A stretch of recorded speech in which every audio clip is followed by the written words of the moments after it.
They said the truth won't survive beside the lies that maintain the decaying faces of this place.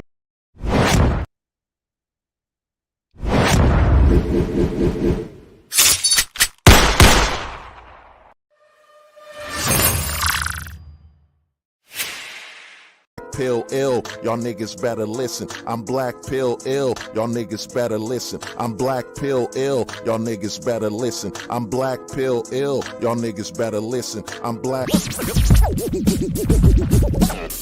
pill, I'm ill with this will. I'm black pill, I'm ill with this will. I'm black pill, I'm ill with this will. I'm black pill, I'm ill with this will. I'm black pill, I'm ill with this will.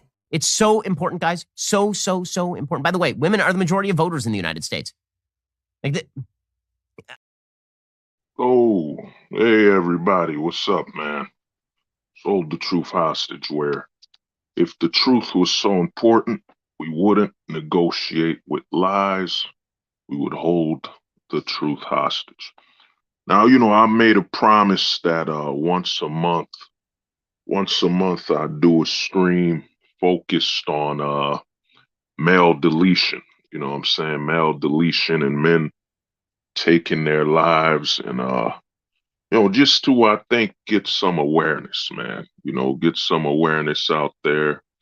And you just have guys talking about it. So what I'm gonna do is I'm gonna post a link, man. This is a link to a video of Tommy, the White Ranger. And what I would tell everybody is just watch when you get the chance. Just watch about 2 minutes of this video, man. Tommy's wife, Tommy, the Jason David Frank, you know what I'm saying, the White Ranger who died. His wife basically said, he's the love of her life, while after fighting the man, arguing with the man to the point where he took his own life. And then she goes out to say, oh, she loved him. She can't live without him. You know what I'm saying? And the reason I bring this out, the reason I say this is important. Damn, why did it repost this thing so weirdly? It posted it very wrong. But basically, man, look at that link. What happened is she claimed she loved the man and basically drove him to getting that last necktie. You know what I'm saying? She drove him to getting that last necktie and he took his life. And the reason I say this stream is Society Pro. Damn, give me a minute, man. The banner misspelled it. Give me a minute. Give me a second. 1 second to edit it.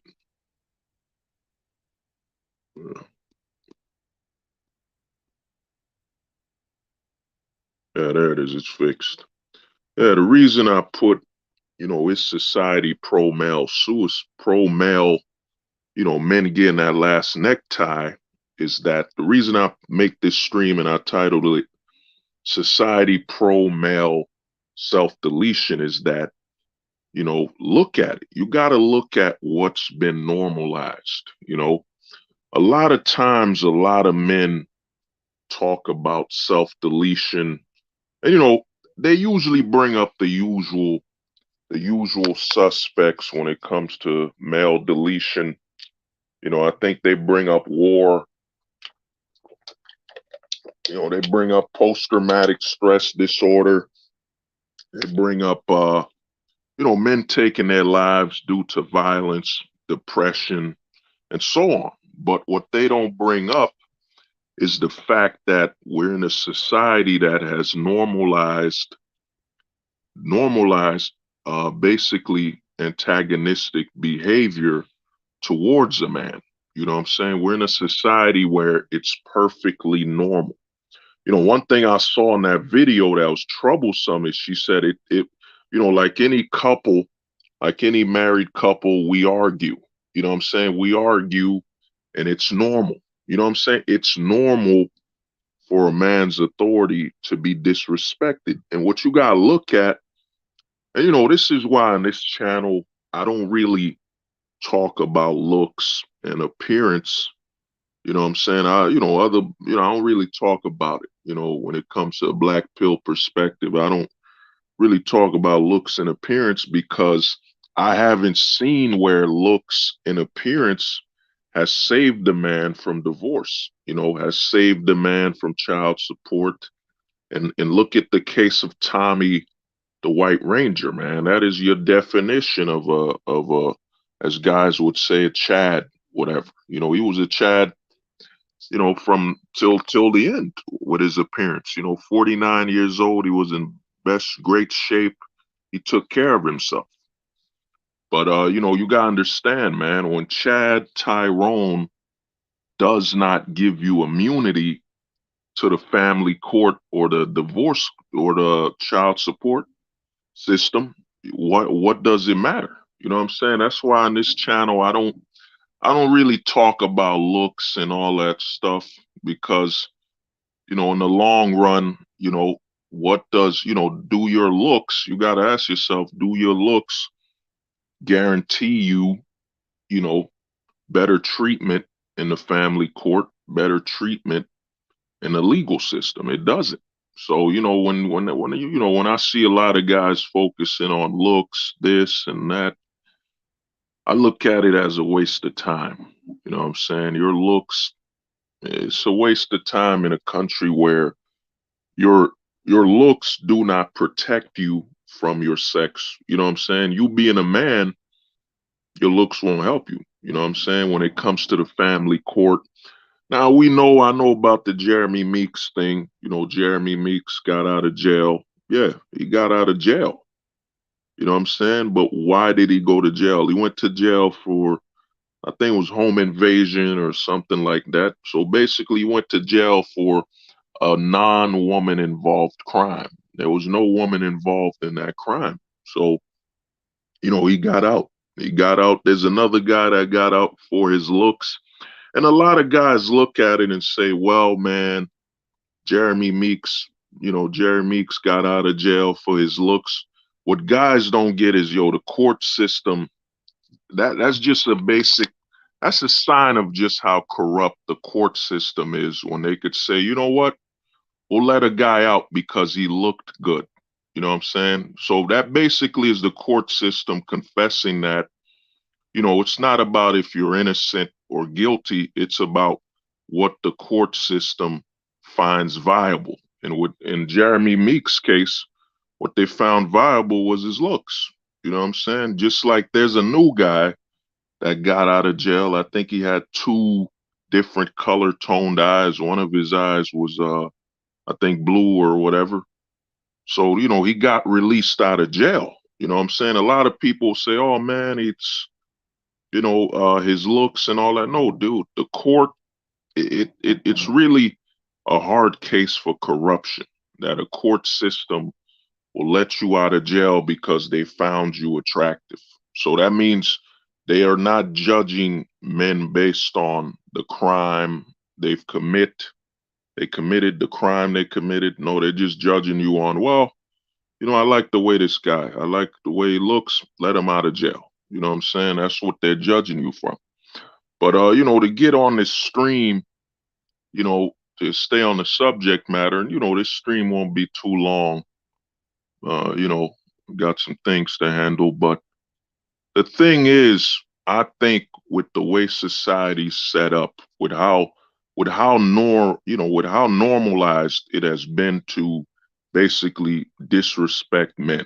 You know what I'm saying? Normalized. It's been normalized to disrespect, target men, insult them.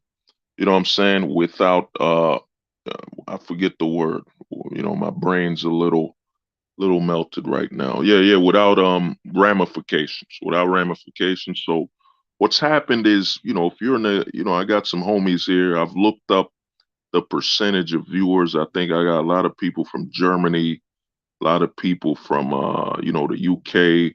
So, you know, you look at America, you look at Canada, you look at Australia, you look at the United Kingdom, you know what I'm saying? And you look at Ireland, you look at some of, you know, think Ireland, you know, they said they had a male drought. You look at all these countries that are Americanized with their legal system, because one of the homies just told me that no fault divorce was just passed in the United Kingdom, you know. So United Kingdom 2022, I think he told me April was when they passed no fault divorce. So basically, you know, dating long-term relationships died in the United Kingdom on 2022 of April once no fault divorce was passed. Because the thing is this, man, once no fault divorce is passed, it basically makes a long-term relationship pointless. You know what I'm saying? It makes it pointless. You know, the reason a man gets in a long-term relationship is that he wants to secure his relationship with that woman. So, you know, he'll marry her, you know, he'll put it in the court of law, you know, religion, whatever, he'll marry her because now the risk of losing her is gone. You know what I'm saying? The risk of losing her is gone, and he basically, by marrying her, confesses and makes his commitment, you know, complete commitment. You know what I'm saying? Till death do us part and all that be, you know, all that stuff. So once a man basically does that, he just you know, makes himself married. Give me 1 minute. I gotta look up something quick. Uh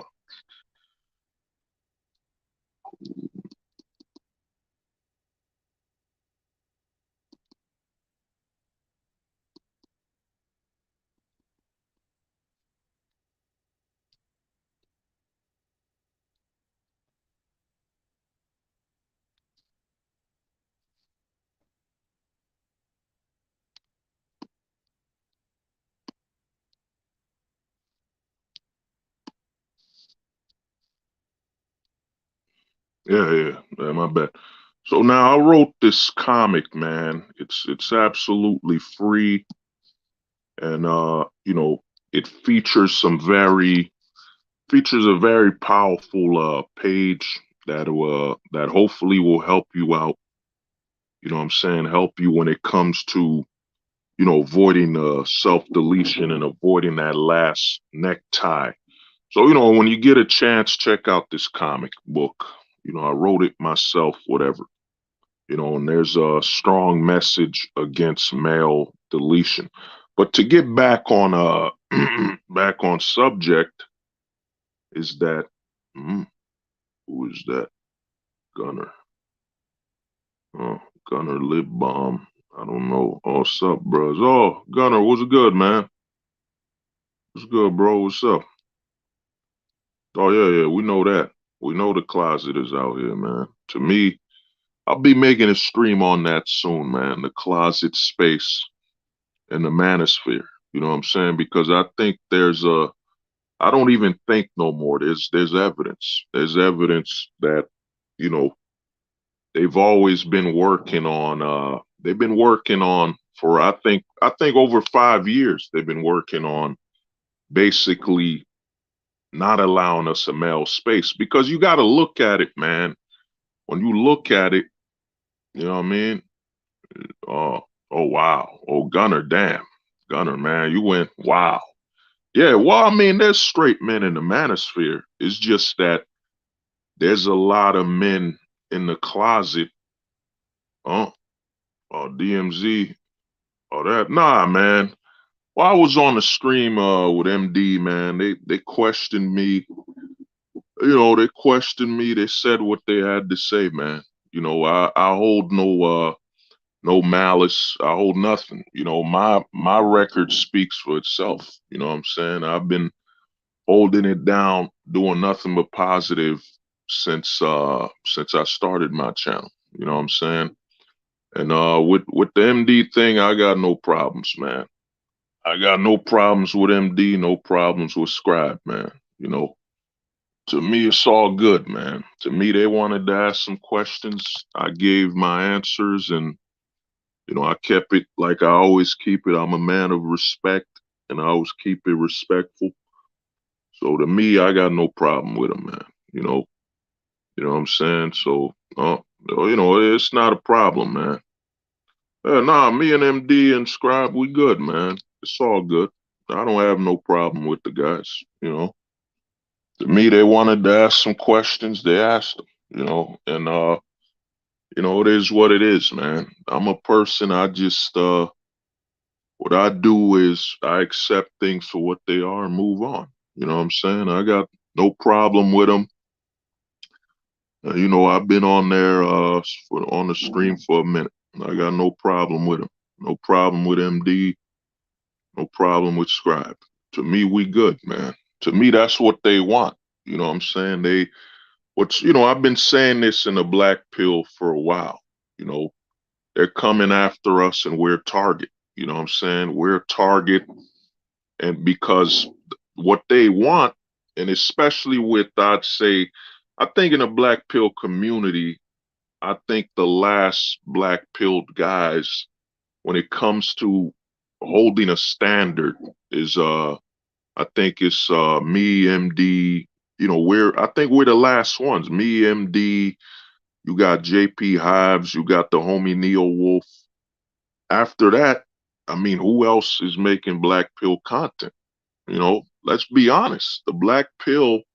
I've been telling guys this for a while. We're not the minority in the black pill. We're the rarity. You know what I'm saying? We're the rarity. There really ain't that many black pill channels. You know what I'm saying? If you look at it, I mean, think about it. You got guys like CBP. CBP was never black pilled, man.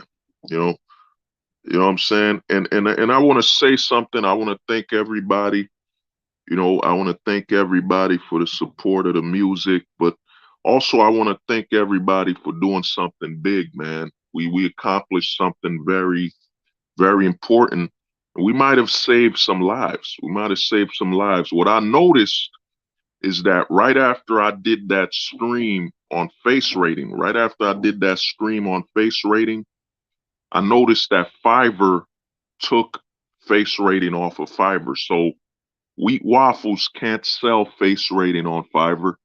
I went on there and they took down all the face ratings. I saw some of them coming back, but basically that stream where I called out face rating led to, I think, Fiverr removing it. You know what I'm saying? I'm not 100% sure on the timing, but when I pointed out that face rating, you got guys like CBP that are face rating, and what they're doing is they're targeting underage men. A lot of those guys face rating were targeting underage men, and I think Fiverr, the website, saw what was going on, and they basically removed the ability to sell face ratings on Fiverr. So they can't really sell face ratings anymore. You know what I'm saying? Let me see. Do you think JLA can really? Well, I mean, Gunner, I'm going to stay on the subject of the stream. But I'll say this with the PUAs, man, it's all a scam. The majority, I'd say I'd say about 100% of the PUA thing is a scam. And I mean, the PUA thing, what you got to understand as a man is the PUAs is actually the sign of just how toxic and poisonous that society is to male authority. Because if you look at other countries, I mean, you look at a country like Russia, you look at a country like Ecuador, Venezuela, Puerto Rico. Oh, JP, what's good, man? What's up, bro? You know what I'm saying? You look at countries like that and you don't see PUAs, you don't see dating coaches. You know what I'm saying? So the whole PUA thing, I think a lot of guys been looking at the PUA things from the wrong perspective. Everyone's looking at the PUA thing from a perspective of oh man, wow, we got a troll. Yeah. You know what I'm saying? Everyone's everyone's been been looking at the PUA thing from a perspective of grifting. You know what I'm saying? Guys are looking at it grifting, making money, profiting. That's not the real problem. The real root of the PUA thing is that the PUAs are basically a signal that that society is no longer accepting of male authority. Because you got to ask yourself, where were the PUAs in the 1970s? You know what I'm saying? Where were the PUAs? And you got to remember, 1970 was right. 1969, I think, was when no fault divorce was passed. You know what I'm saying? So no fault divorce was passed in 69. And you got to look at the PUA thing. I'm not 100% educated on the PUA thing. Oh, Alex, what's good, man? What's up? I'm not 100% educated on when the PUA stuff started. I'm thinking the 90s, maybe the 90s or the 80s. I'm not 100% sure. You know what I'm saying? But you got to look at it that where were the PUAs in the 19? Oh, Neo Wolf, what's good, man? What's good, brother? You got to ask yourself, where was the PUAs in the 1960s, 1950s, 1940s? You know, that was all before no fault divorce. Right after no fault divorce, you look at no fault divorce was passed in 1969. So the no fault divorce was passed in 1969, and then the 70s hit. You know what I'm saying? I don't think there was many dating coaches during the 70s, but I think around the 70s you started getting the whole advertisement and commercializing of pimps. So you started seeing pimps in movies and so on. And then you hit the 80s, and I think a lot of guys talk about this movie that started PUAs in the 80s or something. So you see the 80s is basically after 1969 to the 70s, 10 years later, 10 years later, we start getting the whole PUAs thing. So you got to look at the PUAs as basically a symbol that that country is done. You know what I'm saying? Long-term relationships in that country are basically dead. Once the PUAs come into your country and once it becomes a big thing, like I think they said the PUA business is a multi-billion-dollar business.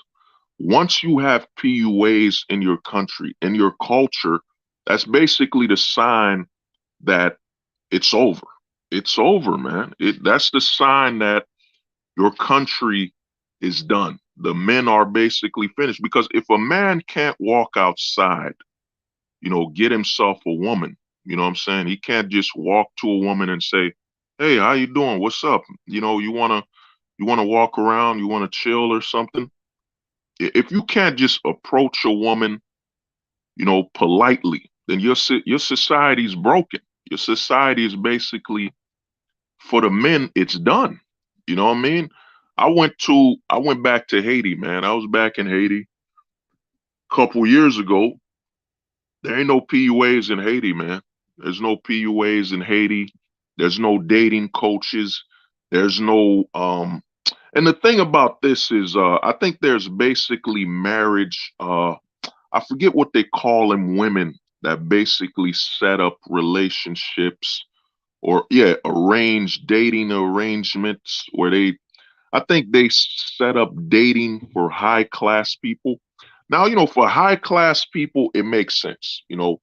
If you basically have a high class multi-millionaire and they arrange datings and they set up dates between the high class, you know what I'm saying? The low class people, such as middle class and lower than middle class, if you're in a society where a middle class and a middle class person needs to pay a dating coach, needs to pay a dating advice service, then your country's done.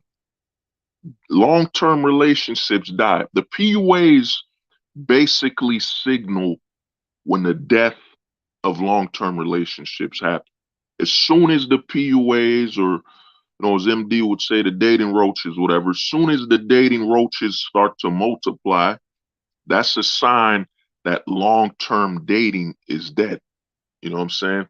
If you as a man have to walk around your country and you got to think of pickup lines, you got to think about, all this crap, you think saying the right thing, doing the right thing, then it's done.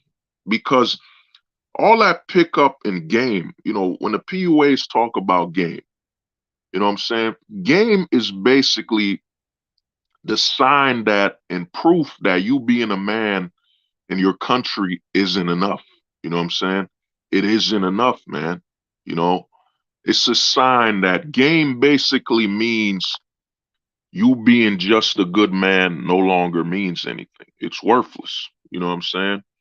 That's basically what game is. Game is the sign that your culture has become so corrupt. Your culture has become, damn, I always forget this D word. It's damn, it's not this, damn, I forget the word. But basically game and pickup lines and all this crap, it's the sign that your culture is done. The men no longer have authority. The men no longer basically have any sway. They basically have no sway in it. Because you gotta look at when no fault divorce passed. I'm telling every man, please watch this movie, man. The movie is called Divorce Corp. Watch. In fact, give me a minute. Let me find it. Let me find it quick. Uh, Divorce.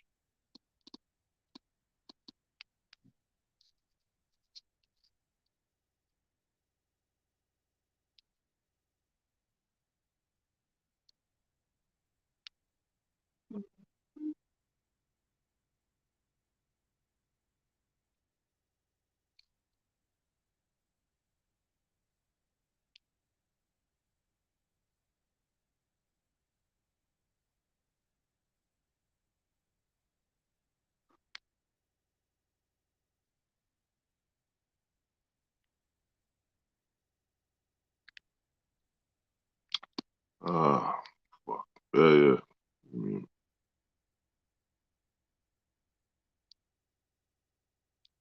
yeah. So to me, man, I would say check out that video. Oh, Spec was good, man. Yeah. So I think it's there it is. I think it's degeneracy. It's not degeneracy. I forget the word. They always use the word in the black community. It's the D word. But basically, man, game pickup coaches, dating coaches is basically the signal that dating in your country has died. It's dead. You know what I'm saying? A lot of guys want to blame the dating apps. They want to blame social media. No, man, it wasn't social media. It wasn't the dating apps. As soon as men can't just walk up to a girl and say, "Hey, what's up? What's good?" You want to go, you want to go study or something. You want to go get something to eat, want to chill or walk around, whatever, or I like you, whatever. As soon as the men are ostracized, shamed, as soon as your country basically starts saying, and I might trigger a lot of guys listening to this.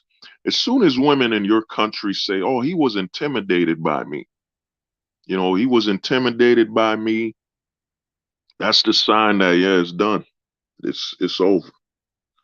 You know what I'm saying? It's over, man. As soon as you need game and you got to be smooth and you got to do all this crap, all these extra steps, bro, it's done. That basically means the men in your society have no authority. They don't have any authority. They don't have any power. You know what I'm saying? Because you got to look at, I'm telling you guys, I'm going to share it. It's called, when you get the chance, please watch this, man. It's on YouTube. Watch this. It's called Divorce Corp. Watch it. As soon as they said on Divorce Corp, I'd say one of the most important movies you need to watch, with this knowledge is that they said as soon as no fault divorce was passed, as soon as no fault divorce was passed, you know what I'm saying? As soon as it was passed, divorce increased by, I think, over 50%. as soon as it was passed in 1969.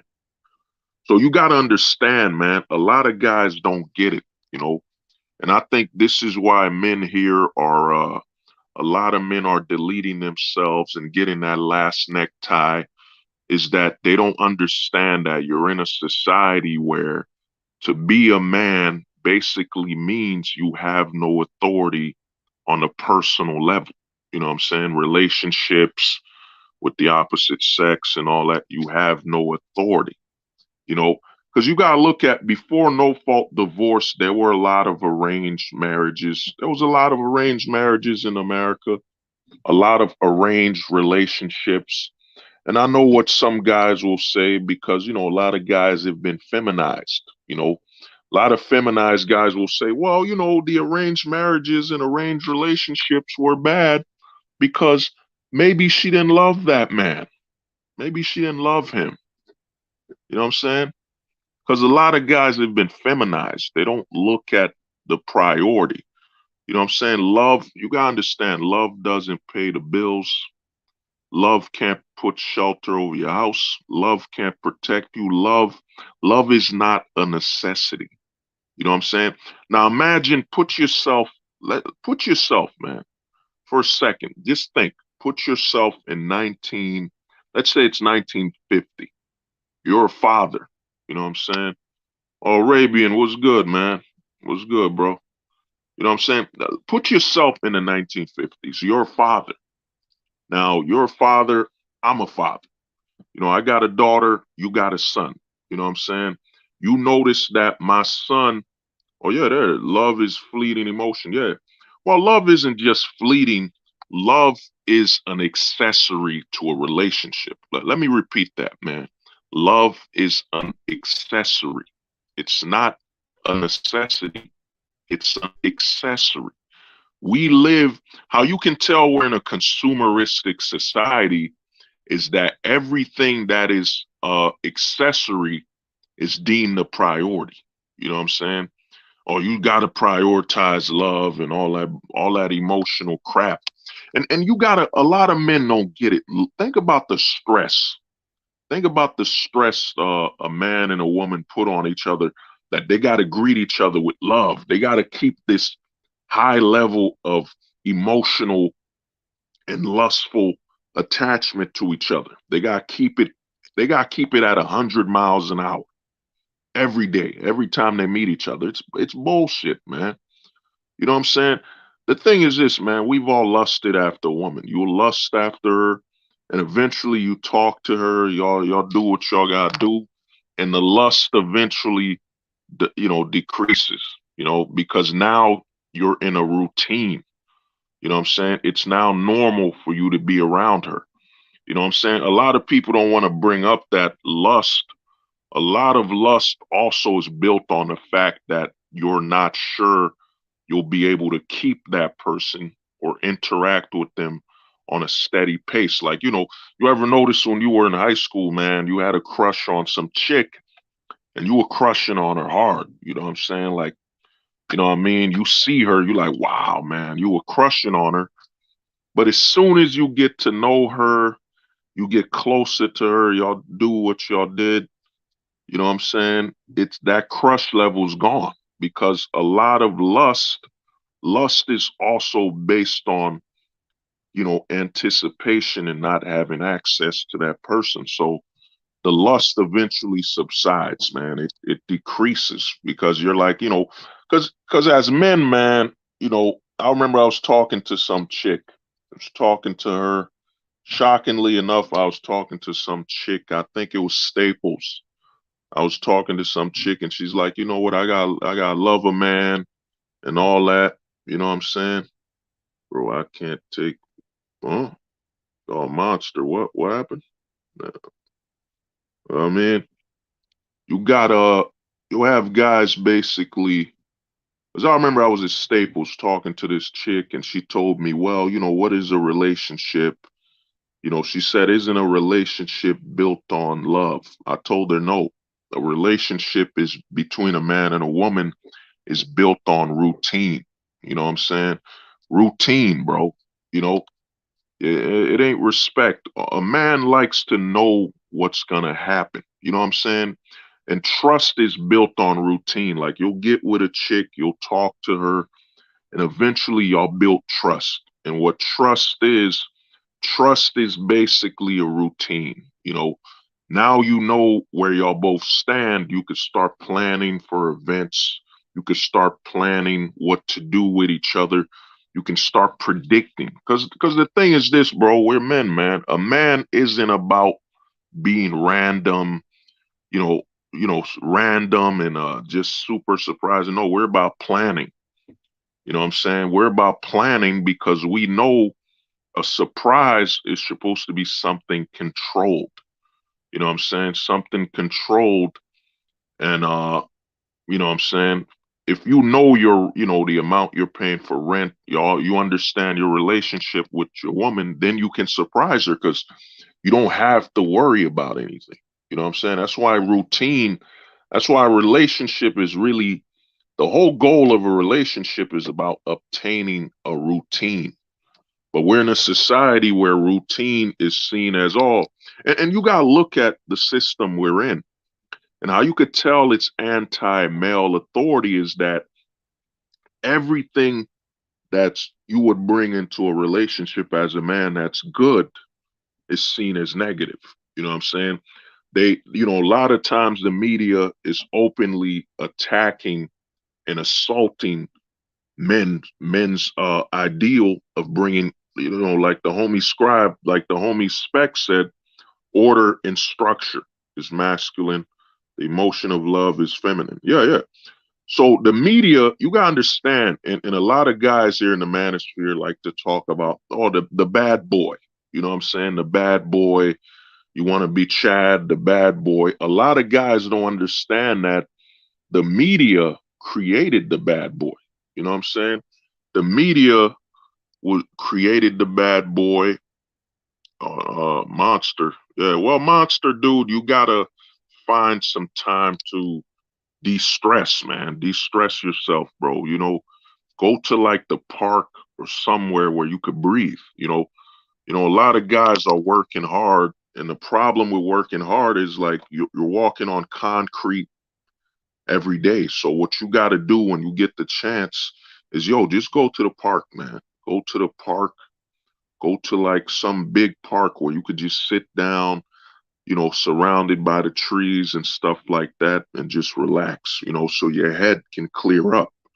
A lot of guys living in the city get super stressed out and then they come home into more stress because, dude, you were working all day in a city environment surrounded by concrete, steel, wood, whatever.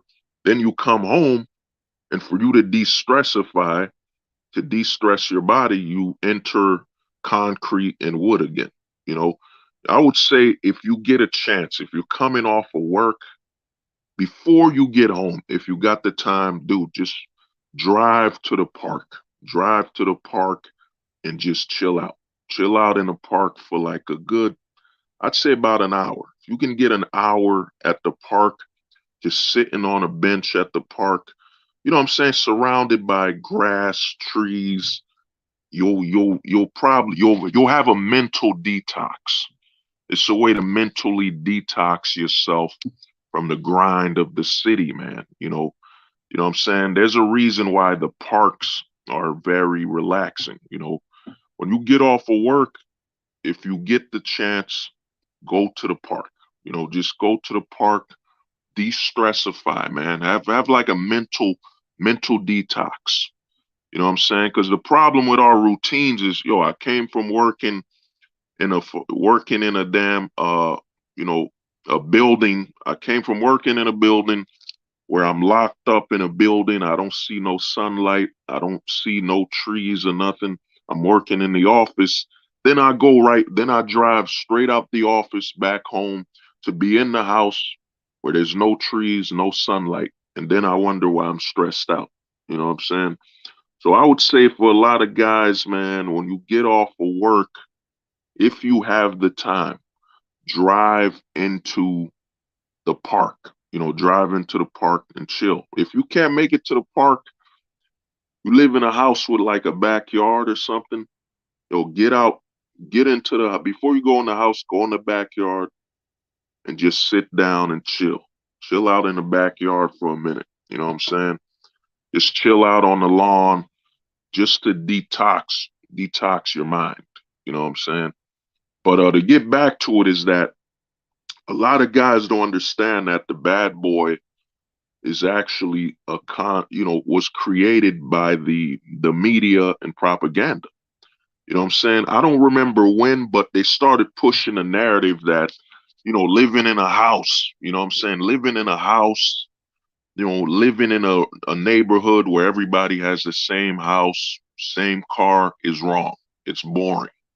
You know what I'm saying? It's boring. It's dull. Now, notice the average guy will think, yeah, man, the average guy who's not thinking with the black pill perspective will say, oh, yeah, it is boring. It is dull. No, what they basically did when they said it's boring if you live in a nice neighborhood, if you live in a good community, they basically insulted what the man can provide.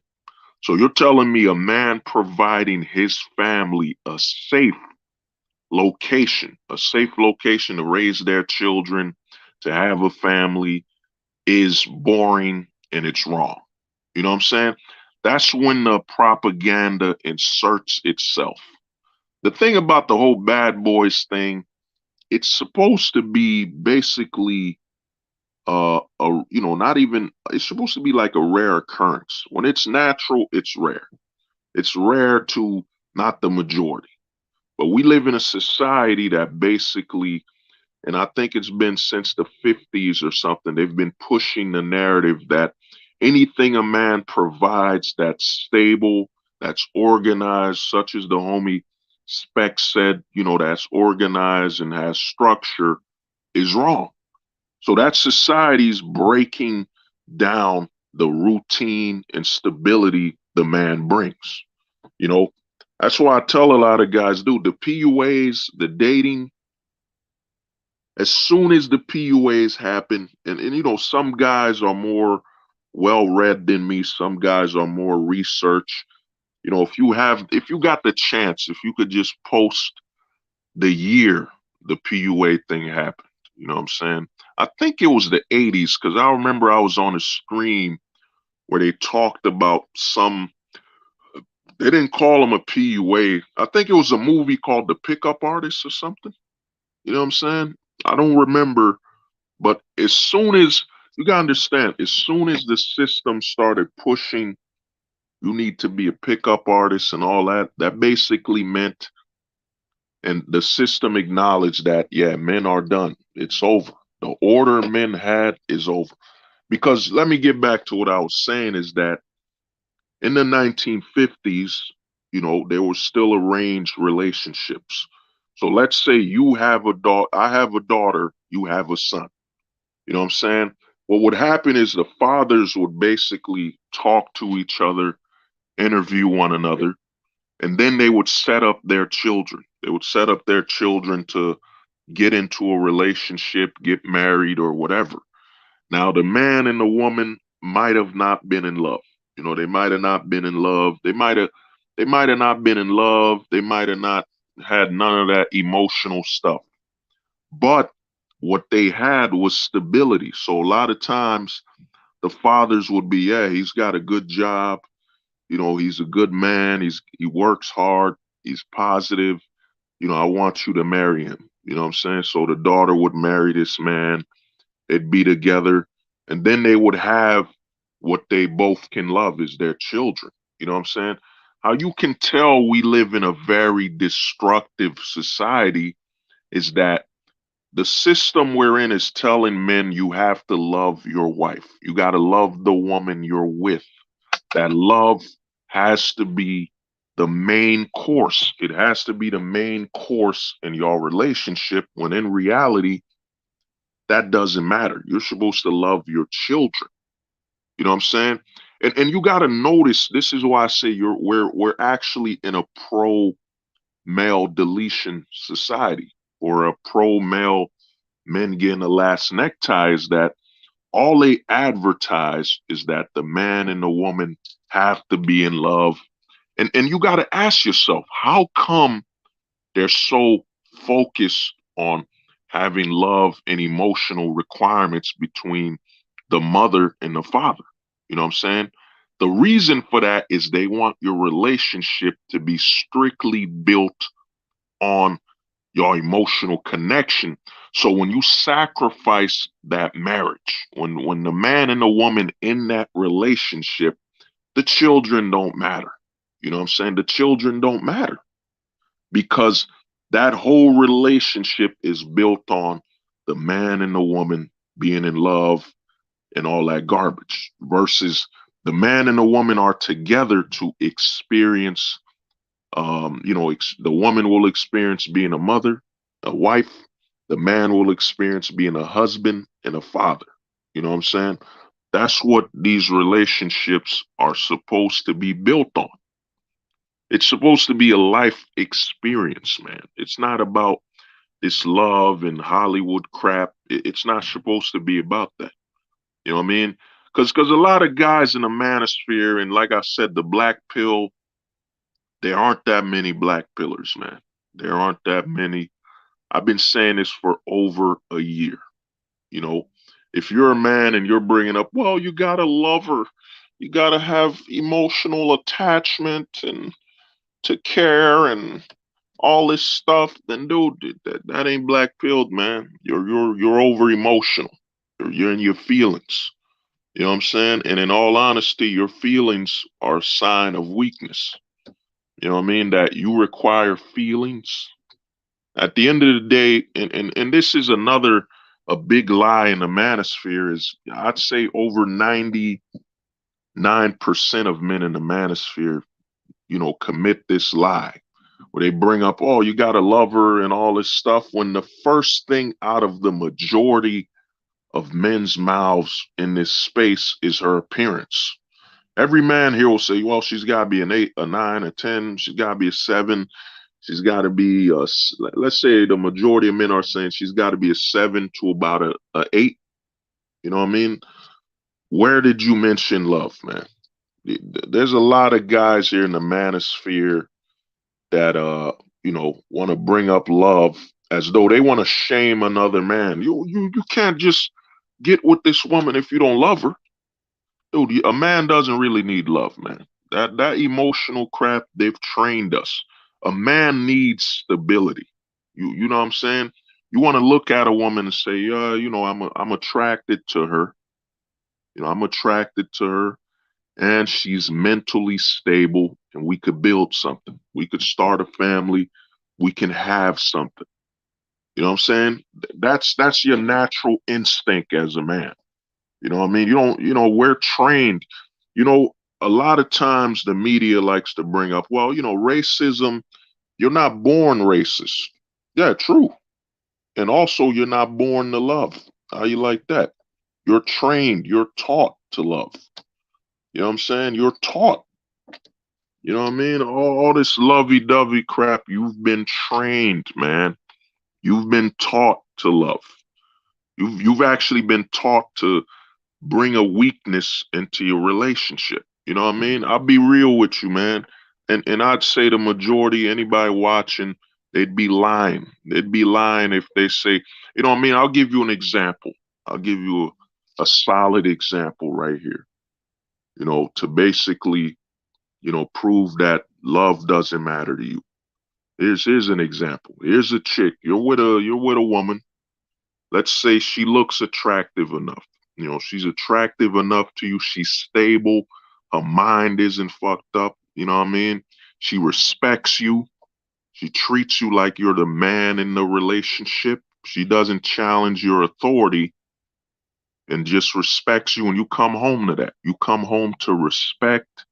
She's feminine, whatever. She's kind and nice. But here's the thing. You don't love her. You don't have any love for her. You don't love her at all. You know what I'm saying? So you getting everything you want except that one love shit. You know what I mean? So she's nice, she looks good, she's kind, she does everything you'd want. but you just don't love her. You know what I'm saying? You don't love her for some reason. So what's the problem? What's the problem? They've trained so many men in the West to be emotional. You know what I'm saying? Because here's the thing: a lot of men in the West, you know, while I'm doing this content, I tell a lot of guys, man, I don't write this content down. So while I'm doing it, I'm evolving, I'm learning while I'm talking. You know what I'm saying? I don't have books I'm referencing. I'm just evolving. I don't really think, you know what? I don't think, man, the more I think about, I don't think the men in the West are feminine. I think the problem with men in the West is they're over emotional. They're over emotional because, in all honesty, to say that a man in the West is feminine, it's actually us disrespecting women's natural femininity. You know what I'm saying? We're actually disrespecting a woman's femininity by saying, yeah, the men are feminine. You know what I mean? But that doesn't make sense.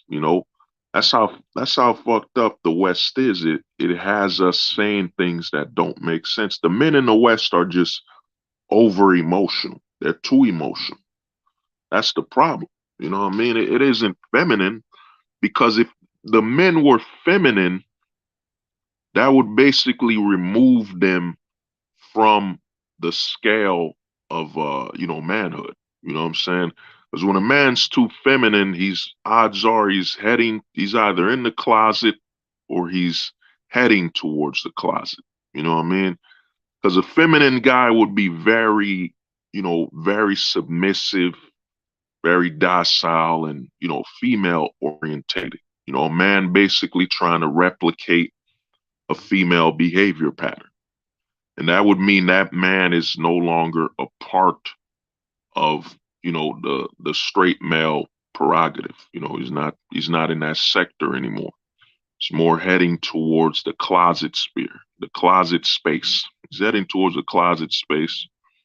So I think the problem isn't that men here in the West are feminine. I think the problem is too many men here are emotional. You know what I mean?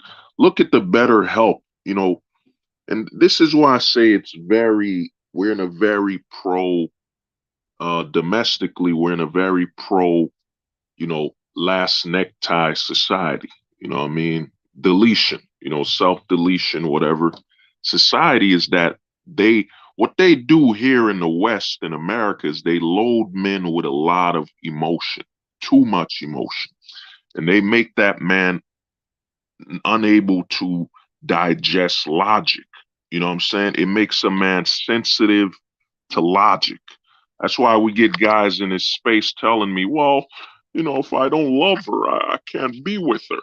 I can't be with her if I don't love her. Get the fuck out of here, man. That is a pile of bullshit, man. You don't love her. That's a lie. You know what I'm saying? There's so many men in the manosphere lying, you know, putting love as a criteria. And then you gotta look at the society. They've trained you. Think about it. You're coming out of high school, or you're coming out of college. You're surrounded by women, and you're basically limiting your pool of women to choose from by saying, I gotta find this one I love, this one that gives me this feeling in my heart and all that crap. You know what I'm saying? You're basically eliminating a lot of the women off the table, because now you're putting love as a reason to be with this woman rather than her character, your attraction to her, and her level of mental stability and respect. You know what I'm saying? So now you're putting all this stuff. You're willing to sacrifice the majority of what you have access to. And to reference this is basically when men in the manosphere say, well, the women are looking for their soulmate and they're willing to wait until they find their soulmate.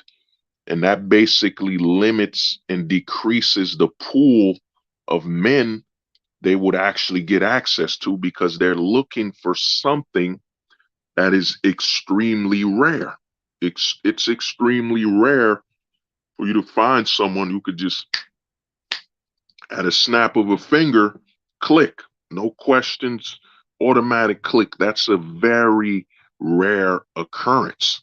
And a lot of guys don't get, this is where the black pill comes in, is that why would our society want us to be looking for love and looking for the most hardest thing to find? Why? Because the society wants you to basically, I forget the word right now, but it basically wants you to disqualify a lot of women. It wants the women to disqualify a lot of men, and it wants the men to ignore the women that basically would supply what the man needs. I mean, you want to be a father, you want to be a husband. You know what I'm saying? So where does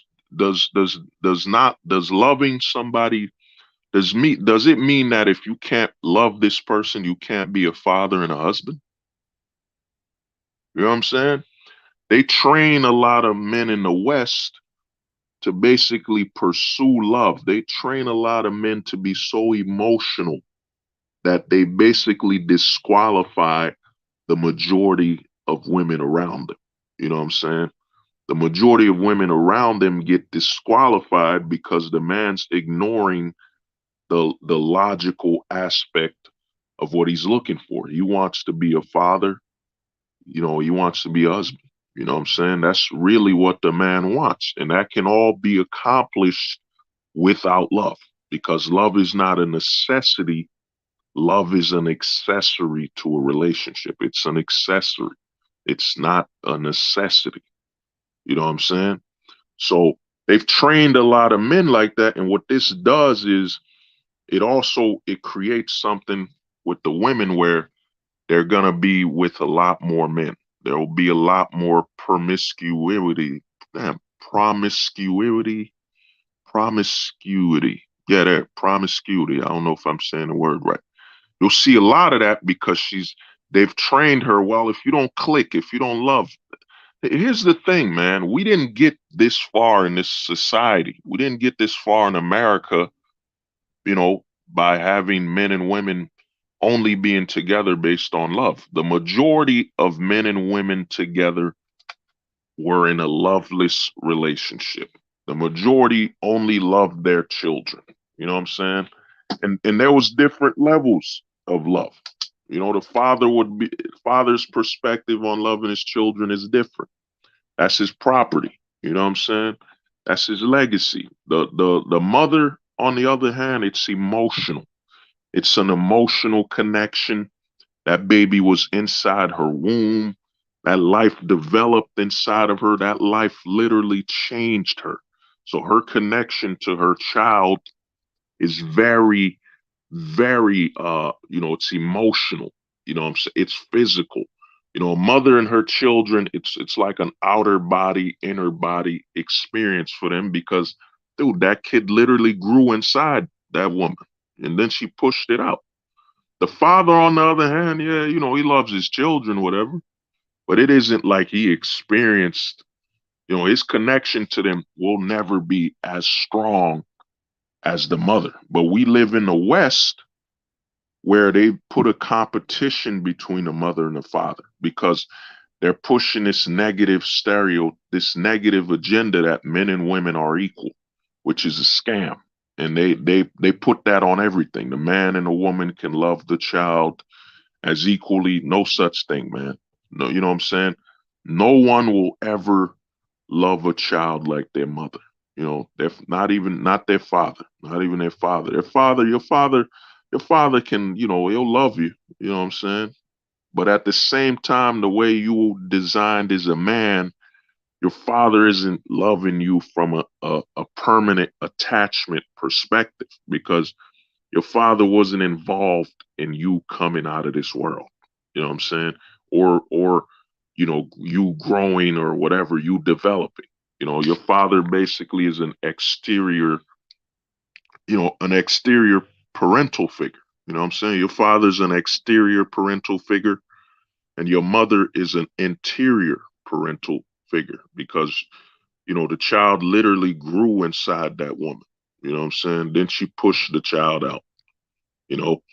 But, to me, man, the system we're in, has it's pushing an anti-male authority prerogative. I was talking to, and the reason it's so hypersized, it's so inflated and increased is that everything's operating. It's the perfect storm, man. It's the perfect storm towards the destruction of a man on a personal scale. It's the perfect storm. You got the no fault divorce laws, you got the child support laws. Everything is designed. And let me play this thing. You play it right here. Give me 1 minute. You know what I'm saying? It's the perfect storm. It's so important, guys. So important. By the way, women are the majority of voters in the United States. It's so important, guys. So important. By the way, women are the majority of voters in the United States.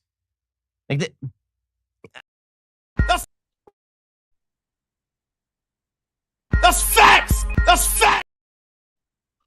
You know what I'm saying? So you got to understand, it's the perfect storm. It's the perfect storm towards the destruction of a man if he invests personally. Oh man, Pocket Jacks, what's good, man? What's up? Yeah, Ben Shapiro likes my movie Standoff at Sparrow Creek. Yeah, yo, dude, I keep telling you, man.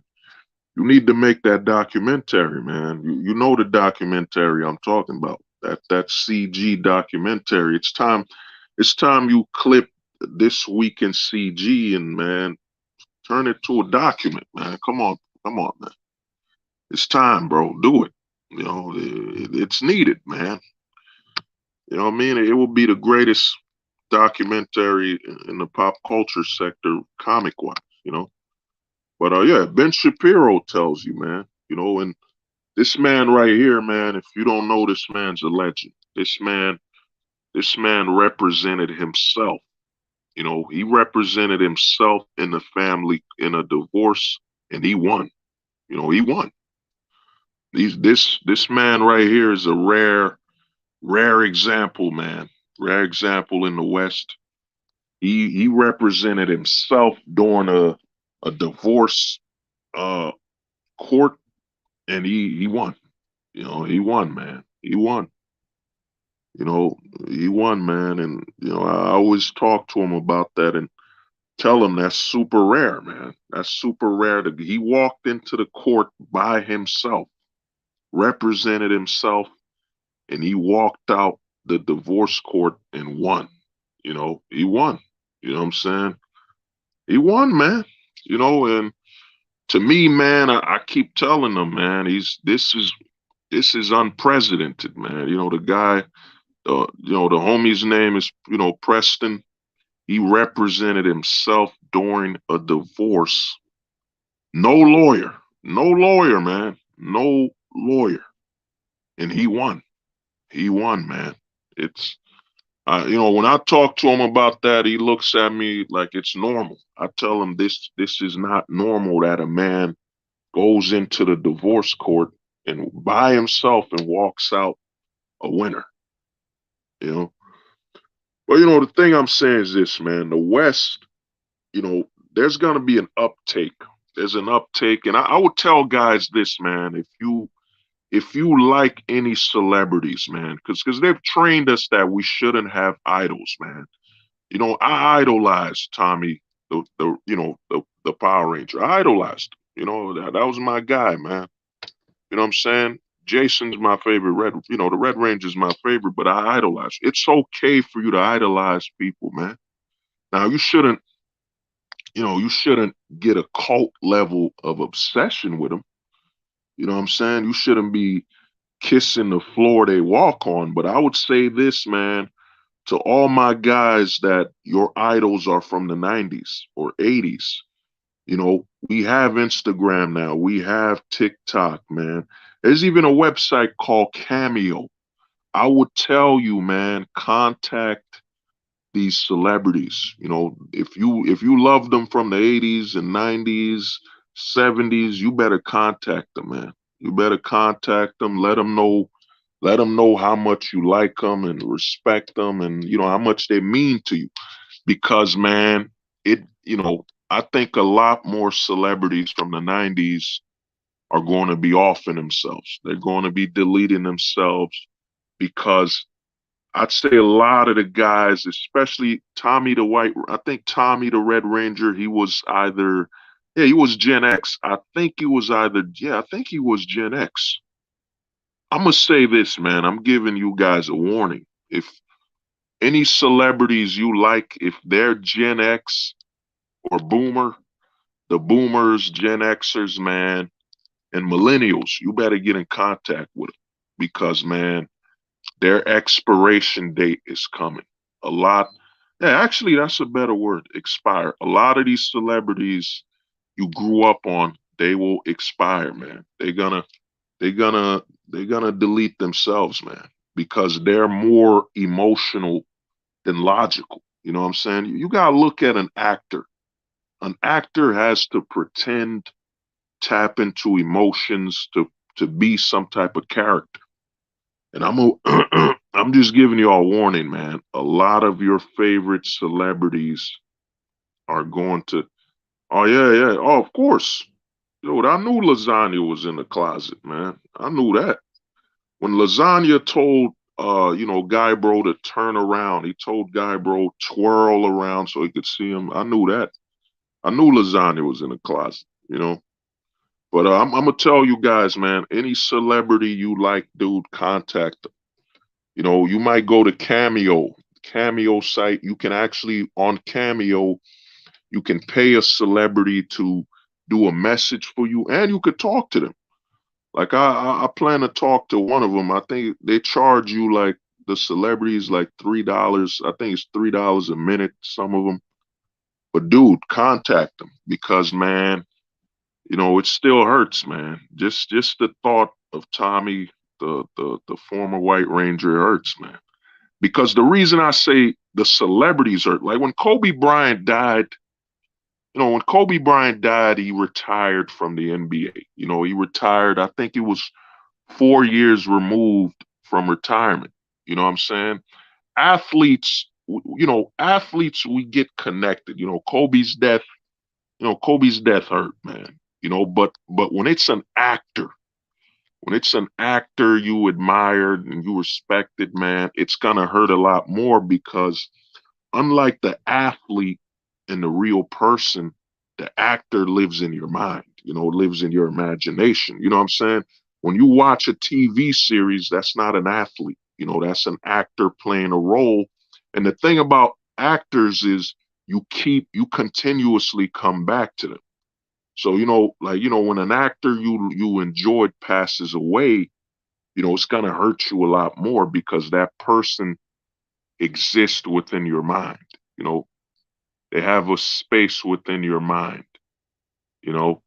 So it's really gonna hurt. I would say, man, if you admire some type of actor, you know what I mean, actor, artist, contact them, man. You can one of the biggest problems we have in the West, we have in America, is that we only give tributes to people we idolize and respect when they die. You know what I'm saying?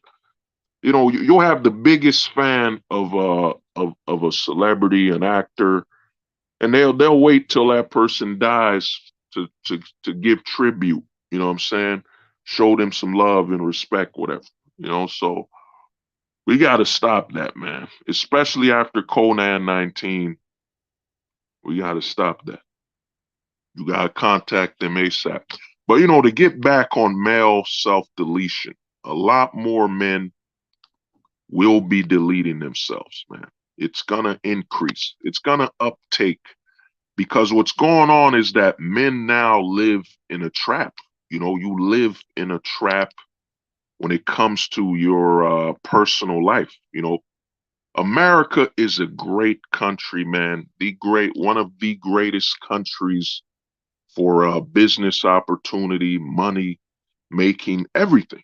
You know, when it comes to money, business, you know, this country's a godsend. You know what I'm saying? You can accomplish and achieve many, many things. You know what I'm saying?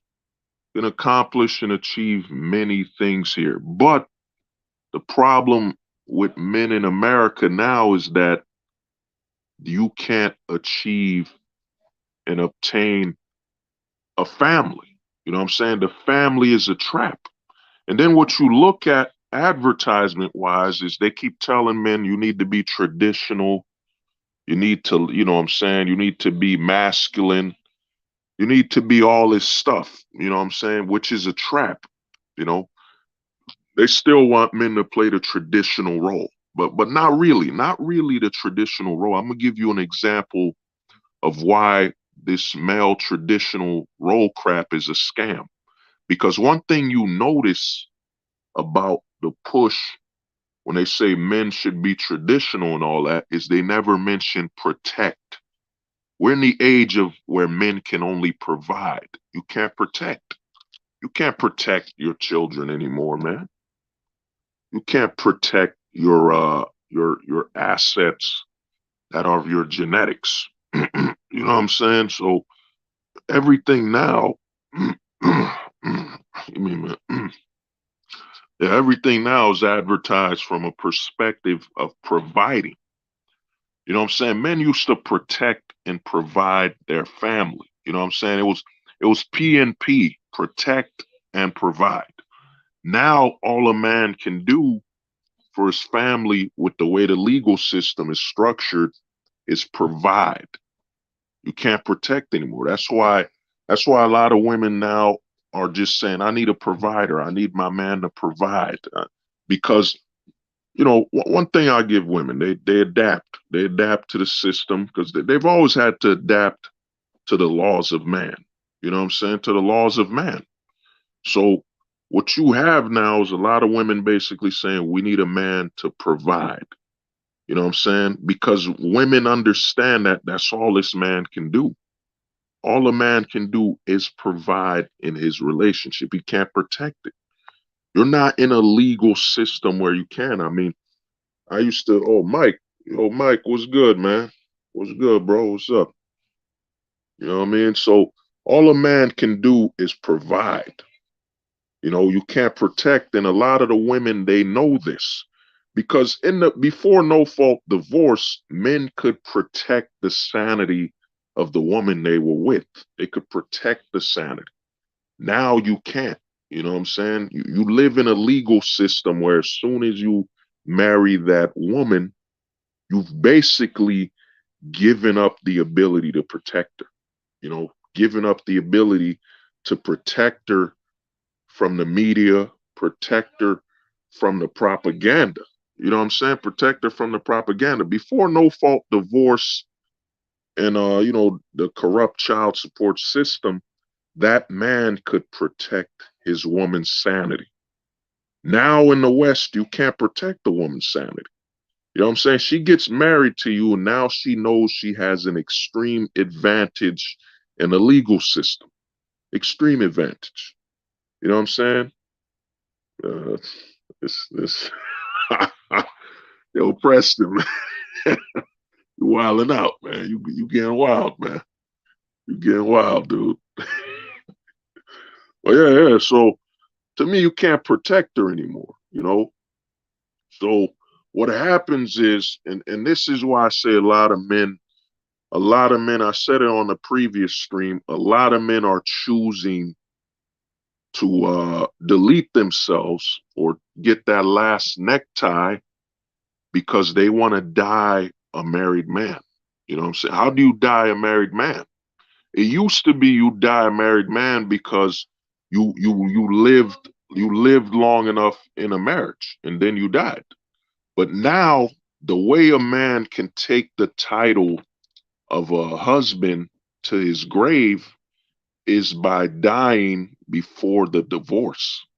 So you're going to see a lot of men, I'd say from Gen X to millennials to you know, the boomers, whatever. they're gonna be offing themselves. Maybe not the boomers as much. As much as people hate on the boomers, maybe not the boomers as much. And I think the boomer generation is kind of on its way out anyway. So maybe not the boomers. I think the boomers take it a lot easier than the other men. I think the boomers grew up in a generation where they weren't that soft. They weren't that emotional. You know what I'm saying? I think boomers grew up where they went home, their father would pat them on the head and then sit down from working all day. You know what I'm saying? Uh, so I'm not. I don't think the boomers will be deleting themselves. Is watching this. Oh yeah, 21 Closet. I'm watching the divorce scam. Yeah, yo, dude, watch that Divorce Corp, man. I'm telling you, dude, that Divorce Corp Gunner, my man. That joint is, man. I would recommend every man watch that Divorce Corp movie, man. It's free on YouTube. Watch it. I would say download it and rewatch that once a year. If every 6 months, rewatch that damn film. If you feel yourself heading towards the marital thing, watch it. It's crazy, man. It is crazy, dude. I watched Divorce Corp and I was in shock. You know what I'm saying? I was in shock. But because it's one thing to know the divorce system's corrupt. It's another thing to hear it from lawyers. But like I said, man, a lot of women right now, a lot of men can't protect their woman's sanity. You get married to her, you surrendered your manhood. Your manhood is gone because now she has all the legal advantages. But the danger now, because a lot of men like to talk from a perspective of, yo, the woman won. The woman won the divorce. She gets the money. She won. No, man. Divorce destroys a woman. You know what I'm saying? Divorce is the final frontier in what the system wants a woman to accomplish. It wants her to destroy herself and that family. So let me give you an example. Okay, let's say you divorced your wife at 40. At 40, she divorces you. Now she's divorced, 40 years old. The odds of her getting another man to take care of her, be together and all that, not that high. So once she gets divorced, the odds of her turning to prescribed drugs to keep her sanity, you know what I'm saying? Depression medicine. A lot of guys don't get the routine, you know what I'm saying? The way the system wants it. First comes marriage, you know what I'm saying? Then potentially comes child support and divorce. Then you get a drugged up wife, you know what I'm saying? They drug her up. She's now obese. She's overweight. She's older. She doesn't have a man in her life to help take care of her. Now I remember the word dysfunction. Now she's super dysfunctional and all that stuff. Who wins? You know what I'm saying? Now if the man can keep his sanity and survive it, he should be all right. He could still have a new family. He could still have kids again at age 50, 40. You could have more children, more family. But that woman now she's 40 years old. And depending on how this marriage ended, the woman might be 40. And if she divorced, now her children might be in jail. Her children might be on drugs. You know what I'm saying? The whole nuclear family has been destroyed, you know. So what does that woman have? Yes, some guys will bring up she got some money, she's got some money and all that stuff. Yeah. But if you look at her from a standpoint of did she succeed in life? She failed. She's divorced. No marriage anymore. She failed. And now this woman ends up, because we got this in the manosphere, man. In the manosphere, a lot of guys say, yo, that woman's gonna end up on box wine and drugs.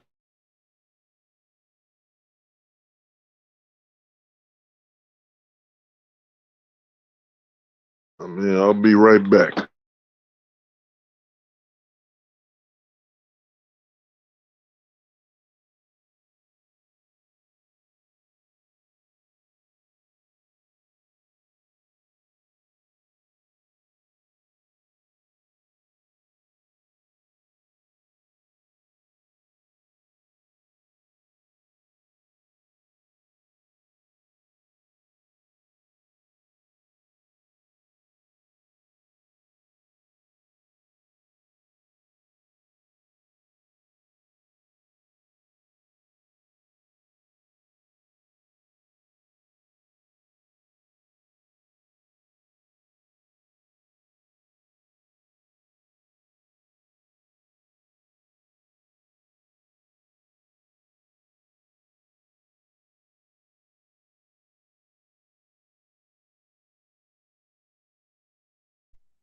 Yeah, I'll be right back. Give me a minute.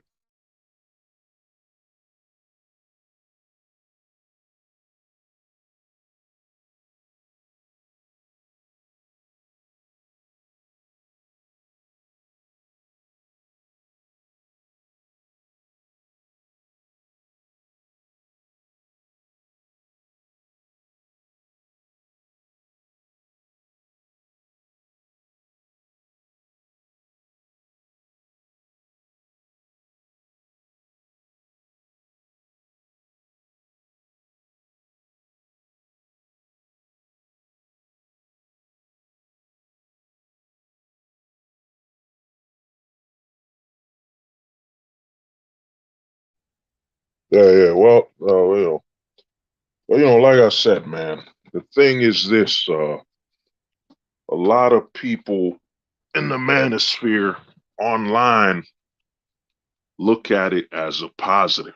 You gotta look at how sick the society we live in when men are celebrating. You know what I'm saying? We have men celebrating, oh man, she's divorced. She's gonna have cats. She'll be having cats and box wine. And you gotta understand that's someone's that's someone's daughter. You know what I'm saying? That's someone's mother. You know what I'm saying? I'm not saying you simp or nothing like that. I'm not even saying you sympathize, but we can't say we want the best for society while celebrating its destruction. You know what I'm saying? So, this is how messed up this system is that we got men celebrating, a woman becoming an alcoholic and a woman that lives with cats, a crazy cat lady. And these men are basically celebrating this as a sense of validation, a sense of happiness that, oh man, she's gonna end up a cat lady, she's gonna end up alone and old, and they're celebrating. Like this is a positive for our society. You know what I'm saying? It's a positive that you got women running out there on box wine, hooked up on alcohol, hooked up on prescription drugs for depressants. I forget the number, but I think somebody said the number, I think it's one out of, not one, I think it's out of 10 women, I think it's 5 to 6 of them are on prescribed this depression medicine or something like that. I forget the number. I forget the number, which number it is, but they said I think for every 5 women, there are 3 on prescribed drugs, drug prescriptions. So what you got to look at is the divorce system feeds right into the pharmaceutical industry. You know what I'm saying? And if the woman becomes super depressed and gets on drugs, prescription drugs, medicine, it benefits it benefits the big pharmaceutical, you know. And the man, a lot of men will tend to walk away. I don't think a lot of men after divorce get on depression medicine and all that.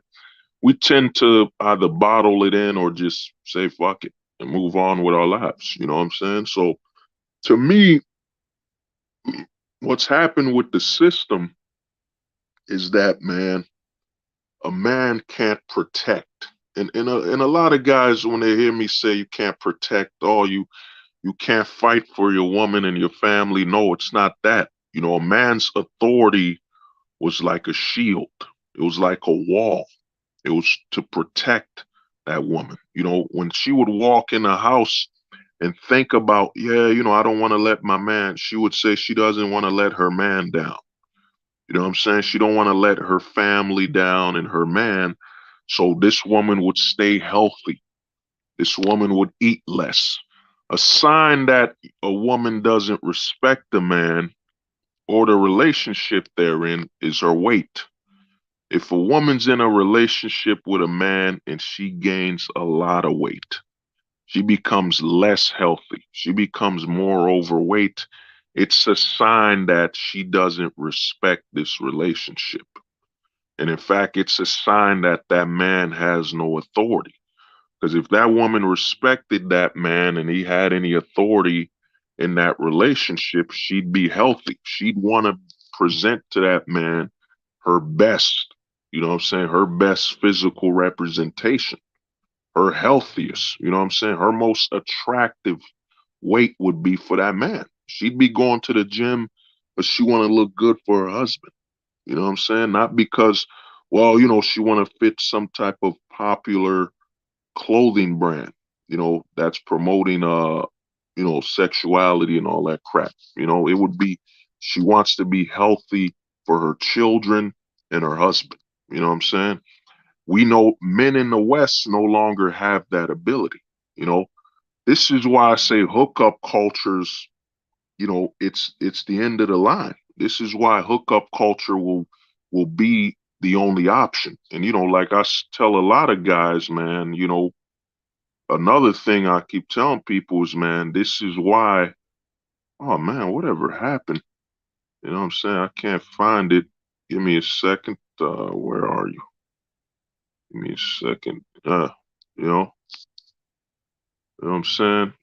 This is why, you know, this is why you're gonna get more guys going the Casper pill route, more guys ghosting, becoming full-time ghosts. Because what's happened now in this society we live in is, and a lot of guys in the manosphere are against hookup culture because a lot of guys don't think critically.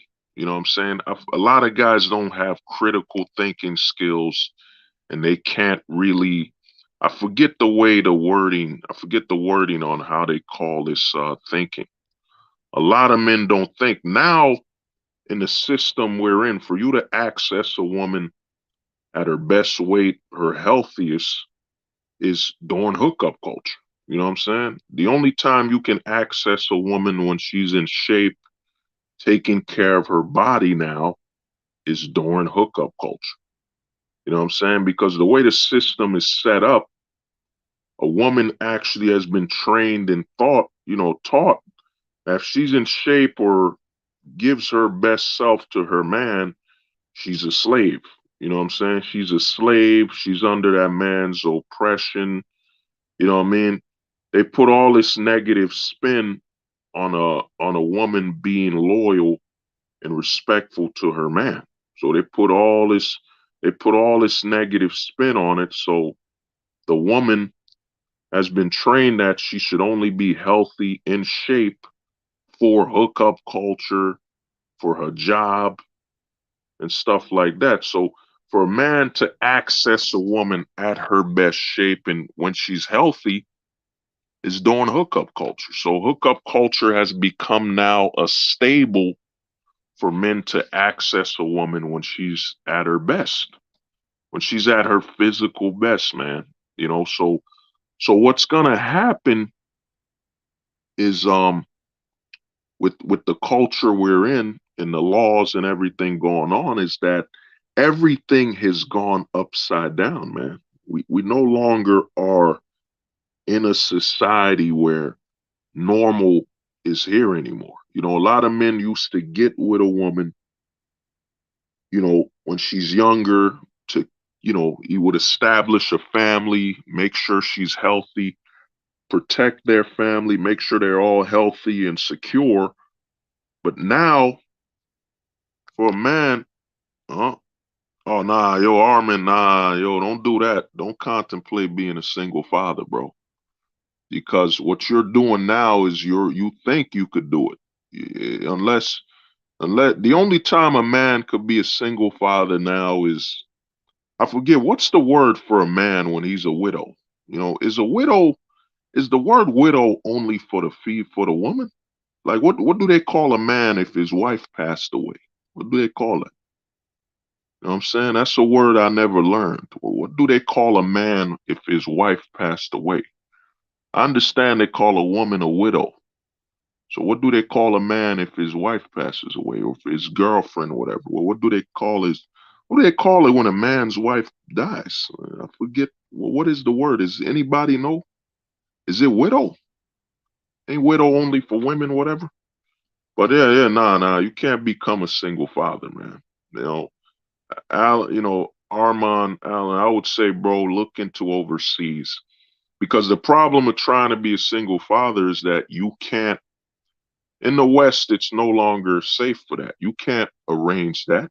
Even I saw a lot of men getting sued, like in the black community, and it's going to happen in the white community very soon, because what happens to the black man trickles down into the white community is that black men are no longer donating their sperm out of fear of being put on child support. They say less than 5% of black men donate sperm. You know what I'm saying? When I was a little younger, I used to think, oh man, that'd be a good way to make some money. You just donate some sperm, you know what I'm saying? Instead of watching some porn or whatever, you could donate it and get some money. But now in the black community, they say the less than 5% of the black men are donating their sperm to sperm banks. You know what I mean? There's a very low amount of black male sperm in the sperm banks, you know, and I think that's going to happen with the white community because they've been putting men that donate sperm on child support. You know what I'm saying? So a man does a so-called good deed by donating his seed in hopes of providing some life, because some women and some men are infertile or struggling, so they go to sperm banks or whatever. But a lot of men are pulling out of the sperm banks, man. They're no longer donating there, you know. But to get back on track, man, we live in an upside down society now when it comes to relationships. If you want to access a woman when she's at her best and she's healthiest, or at least in physical shape, it's hookup culture. It's no longer about stability. Because if you look at a lot of marriages that's going on, is there's a lot of destruction of mental stability. The mental stability, a woman, I mean, look at the Tommy situation. You know what I'm saying? His wife fought him every day. She fought him and then they got divorced. She fought him, bro. And it's now normal. It's normalized in the society we live in for men and women to argue and battle with each other. It's normal for a marriage for them to just fight every day. That ain't normal.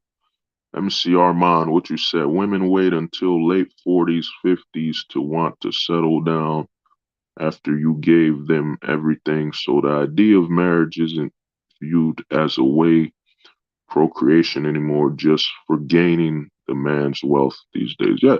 Well, I mean, what's going on is this, man. A lot of women, and this is why I say a lot of the men blaming women are actually disrespecting their manhood.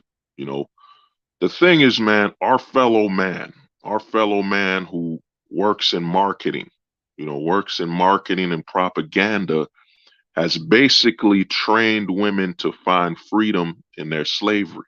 You know what I'm saying? You got a lot of women just wanting to look good, wanting to look attractive for their job. You know, there's a lot of women that wake up, their family is their job. They got their work husbands, their work boyfriends, or their work crush. You know what I'm saying? A lot of women have been trained that their employment is where they should smile the most, where they should be happy, that it isn't a job anymore. We're family and all that BS.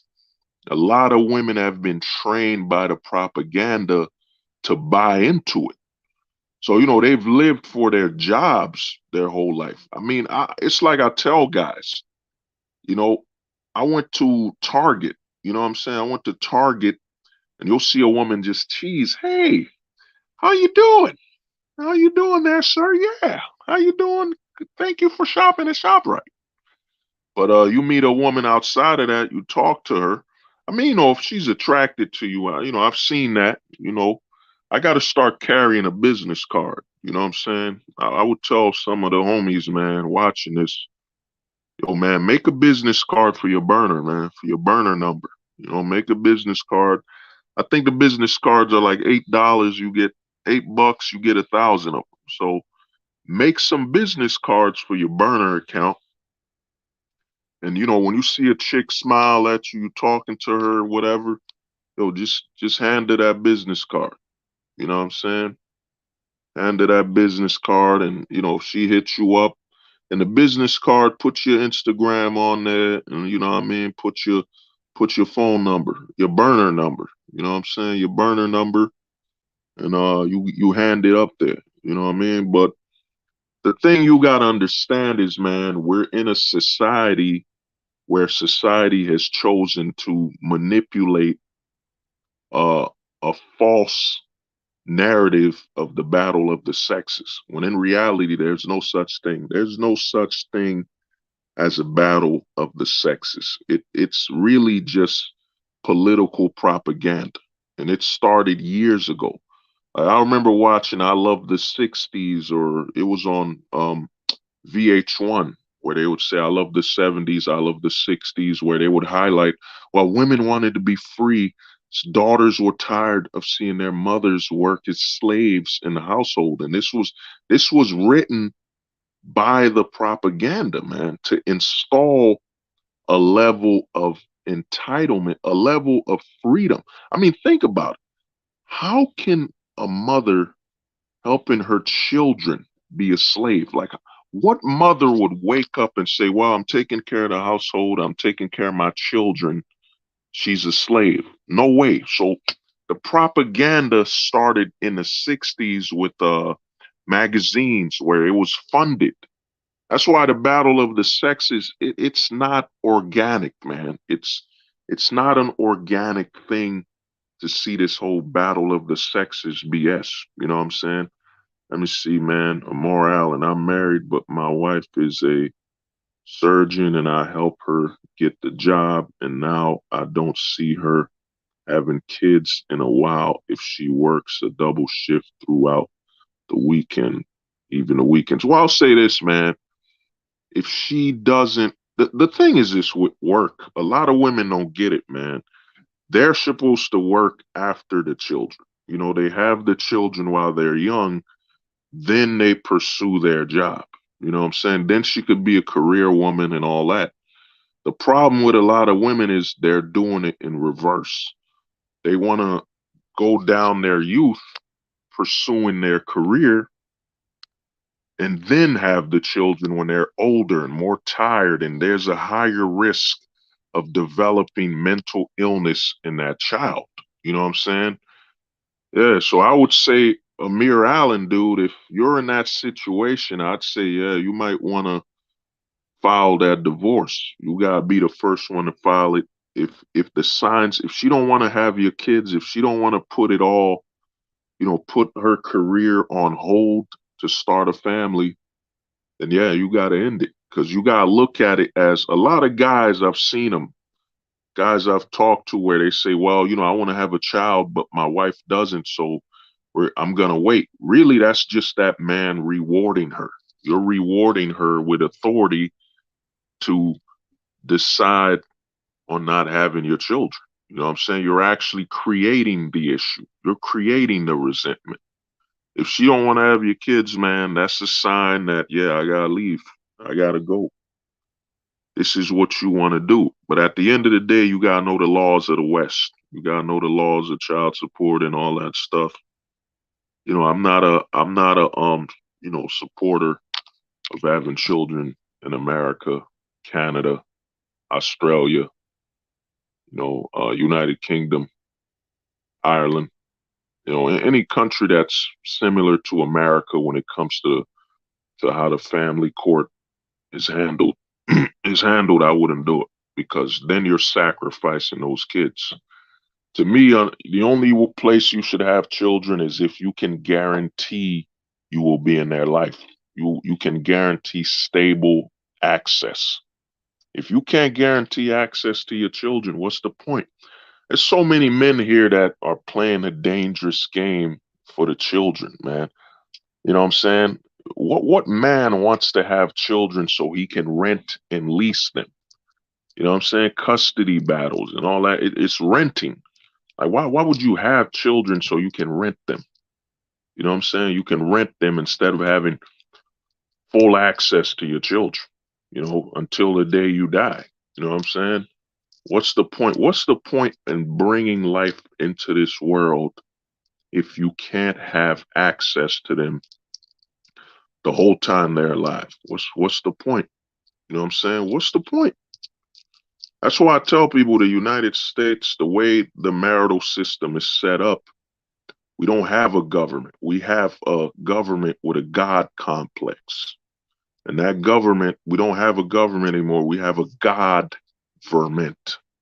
We've been in the age of the God verment since the 1800s. You know what I'm saying? When the government made laws based on what the church deemed illegal. Like the church in 1870 made it illegal to have polygamous relationships. And then the government came in and said, we should do it too. But why? You're a government. You're not a religion. You know what I'm saying? A government should not seek to reflect a religion. If a government seeks to reflect a religion, that government has a God complex. You know what I'm saying? Then the line between government and religion is blurred. You know what I'm saying? Because the government has a God complex and is doing things based on wanting to be a God. That's why having children here in America, it's a sacrifice, man. You got to look at having children here as a ritual. It's a ritual and a sacrifice. You know what I'm saying? Because what are the odds of your children growing up till 18 to being in your life, you know, the whole time? You know what I mean? You having access with them completely. Because I hear a lot of men bitching, man. I hear one of the worst things where men said, well, I got 50-50 custody. I got 70-20. Dude, those are your fucking kids, man. You're not supposed to have 50-50 custody of your damn kids. You're supposed to have 100% custody, anytime custody. You know what I'm saying? If you want to send your kids to boot camp, oh, Bronzeberg, what's good, man? Bronzeberg, what's up, bro? You know what I mean? You're not supposed to be battling custody. You know, only in America, man. America and Americanized countries where men will be proud that they have 50-50 access to their fucking children. You know what I'm saying? And pretend to be a proud father. You know what I mean? Be wary before you carry. Yeah, yeah. Peace, Bronzeberg. Yeah, we gonna collab soon, man. I think me and you got, because I want to do a video on hip hop, man. You know, I think we got collab one of these days, man, on a live stream. You know, I'd gladly do it on your channel. I think we need to do a live stream potentially on, you know, hip hop culture or the state of the black community or something. We got collab on something, you know, but yeah, to me, man, in the United States, you got men bragging about having 50-50 custody. It's crazy, man. It is the definition of failure. Oh yeah, yo, Bronzeberg, I got you, man. I'm gonna email you and try to set it up because I think I've been watching some of your videos, man. We gotta chop it up, man. We gotta talk. You know, we won't agree on everything, but I think conversation's needed. You know what I mean? I truly believe, see what you said there, Armand. I truly believe it shouldn't be illegal to be polygamous if it's in your religion, and women and men agreed. Yeah, well, I mean, Armand, the thing is this, polygamy should be legal. Polygamy and prostitution should be legal because we live in a government. You know, the country's governed by a government body, not a religion. It don't matter if the Christians deem polygamy wrong. It don't matter if the Muslims deem polygamy wrong. It don't matter if the J team believes polygamy to be wrong. It shouldn't matter what a religion chooses and how that religion chooses to, you know what I'm saying, base the interaction between man and woman. It shouldn't matter. But we live in a government with a God complex. The government we live in has a God complex. That's why polygamy is illegal. That's why prostitution isn't legal federally or polygamy, because we live in a government with a God complex, you know what I'm saying, that seeks to basically, you know, oversee people like a religious thing, you know. That's why if you look at it, look at how much people are battling for the left and the right. You know, Democrat, Republican. Like it's become a war. You know what I'm saying? Some people are literally disowning their family. Like there are people disowning their family if you vote Republican. There are people disowning their family if you vote Democrat, because we don't live in a government, man. We live in a godverment. You know what I'm saying? It's like factions, religious level factions. You're a Democrat, I'm a Republican, and we're having a crusade. It's a war. You know what I'm saying? It's a religious level war between political factions. You know, that's how you know we don't live in a governing body. We live in a godverment. We don't live in a country governed by man. We live in a country governed by a government with a God complex. You know what I'm saying? But you know, I will say this, you know, because this stream is about prevention. I'll touch up on one more thing before I bring up the positive. The thing is this, the reason marriages are failing now is, like I said, men can't protect the sanity of their women because they don't have authority. You got to look at the the barrage the women are facing. You know what I'm saying? They got the media telling them they're slaves if they're in a long-term relationship. You know what I'm saying? They got the TV, you know, what was that? Single housewives. You know what I'm saying? Let me see, Armand. What country would you say is the last free and sane place in the world today? Time with more women and men. Well, I'd say, I mean, you want to look at places in South America, Eastern Europe, super Eastern. You know, the thing is this, or Africa, India. There's a lot. The thing is this, dude. The United States, the West isn't that big. You know, if you compare America to the world, it's not that big. America isn't the end all be all. Canada isn't the end all be all. You know, United Kingdom isn't the end all be all.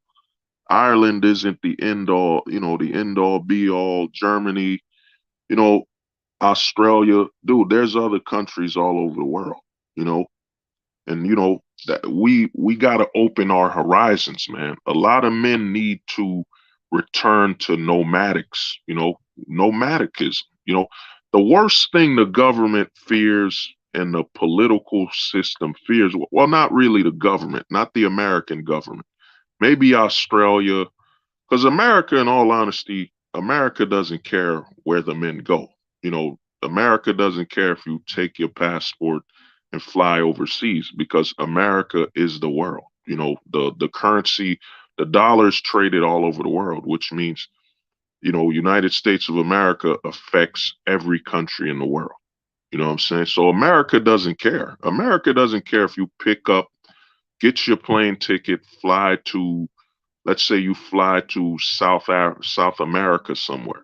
America doesn't care. You're just gonna bring your American your American beliefs over there and change the people a little. You know, America doesn't give a damn.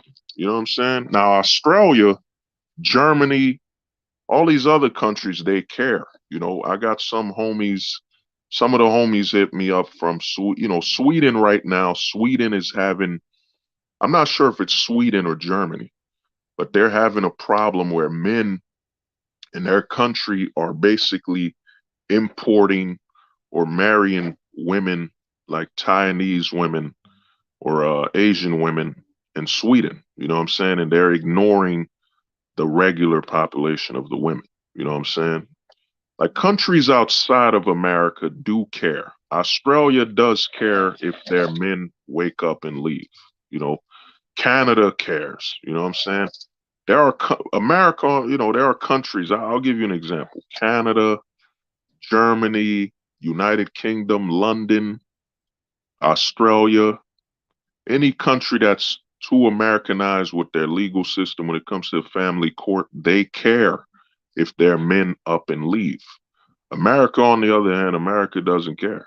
You know what I'm saying? America is the global real estate. Everyone in the world wants a piece of America. Everyone. You know what I'm saying? Everyone. You know what I'm saying? If the dollar's the global currency, you know, from a strategical standpoint, you want to be where the dollar is printed. So you can actually make investments back home easier. If you live in New York and you literally see how Wall Street operates in person, you literally see what's going on in New York, you can make better investments than just investing in Wall Street from another country overseas. So, you know, a lot of guys need to understand that, man. America doesn't care if guys pick up get a ticket and fly overseas. America doesn't give a damn. But you know, let me finish something. The problem is this: men can't protect the psychological state of their women because they don't have any authority. As soon as a man marries a woman, he basically surrenders his authority to her emotion and his hope that she will stay faithful and loyal to their relationship. While at the same time, this woman is being barraged, you know, attacked constantly, constantly by advertisement telling her to leave her man. Because here's the thing a lot of guys don't want to accept is that divorce is a good thing for consumerism, for the consumeristic companies. When a woman gets married and stops spending her money like a single woman, it hurts these companies. It hurts these companies that are selling, you know, purses, bags. The worst thing these companies hate is a married woman. You know what I'm saying? They hate a married woman because she stopped spending her money like she used to when she was single. She's not getting the latest purse. She's not getting the latest dress because she wants to be a mother now. That's not good for them. That's not good business. They'd rather have her keep buying the latest fashions until she's 40, 50 years old. They'd rather have her doing that. You know what I'm saying? The consumeristic system we're in. They'd rather have her burn money, you know? Let me see what more. A lot of Eastern European fertility rates have plummeted due to social expectations and destruction, societal norms. Africa and India is doing good as far as women being submissive. Yeah. No, Eastern Europe, dude. I got shout out to the homie Neo Wolf. You know what I mean?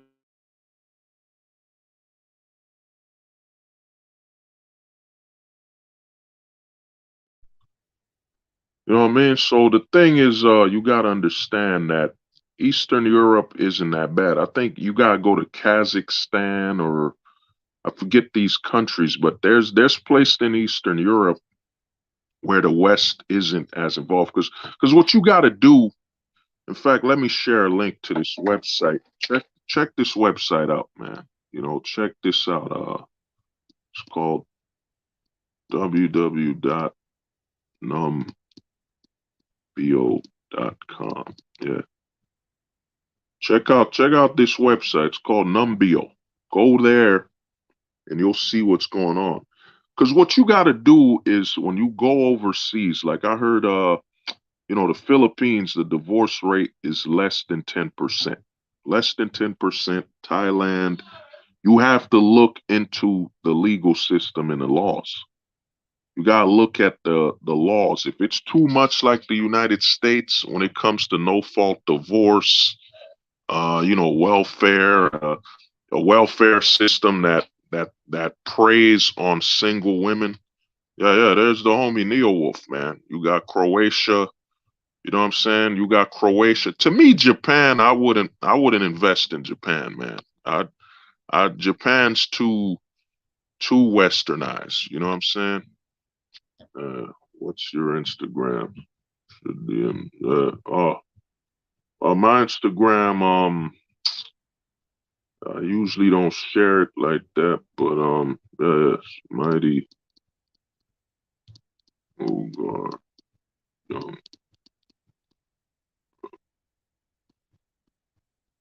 Yeah.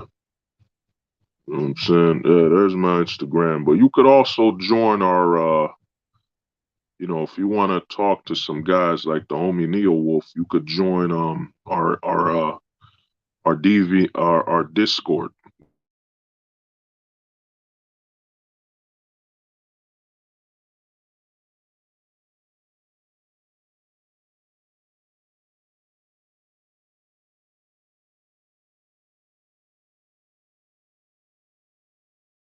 You could join our Discord. Give me a minute. Yeah, the homie Neo Wolf is always on there.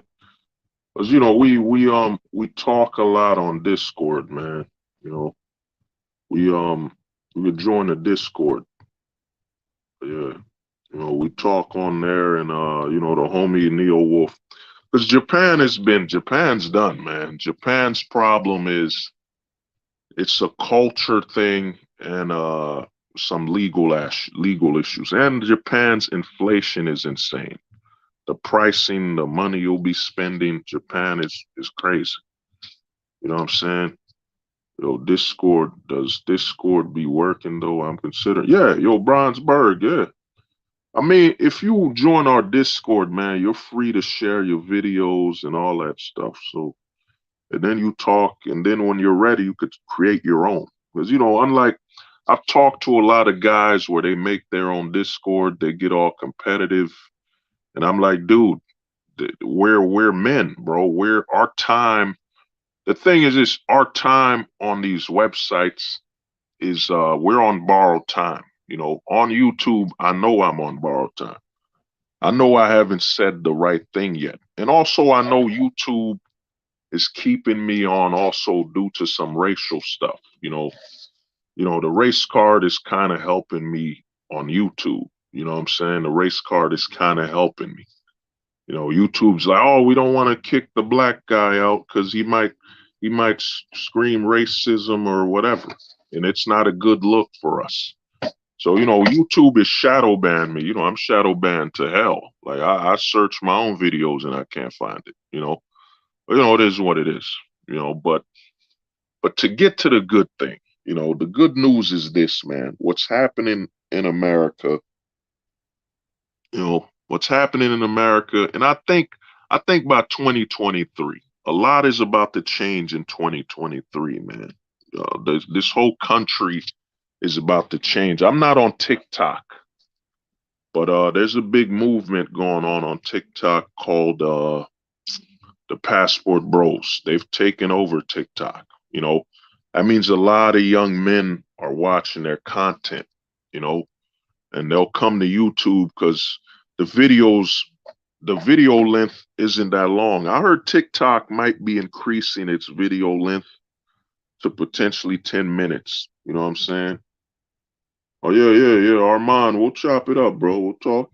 It's always good to talk, man. It's always good to network.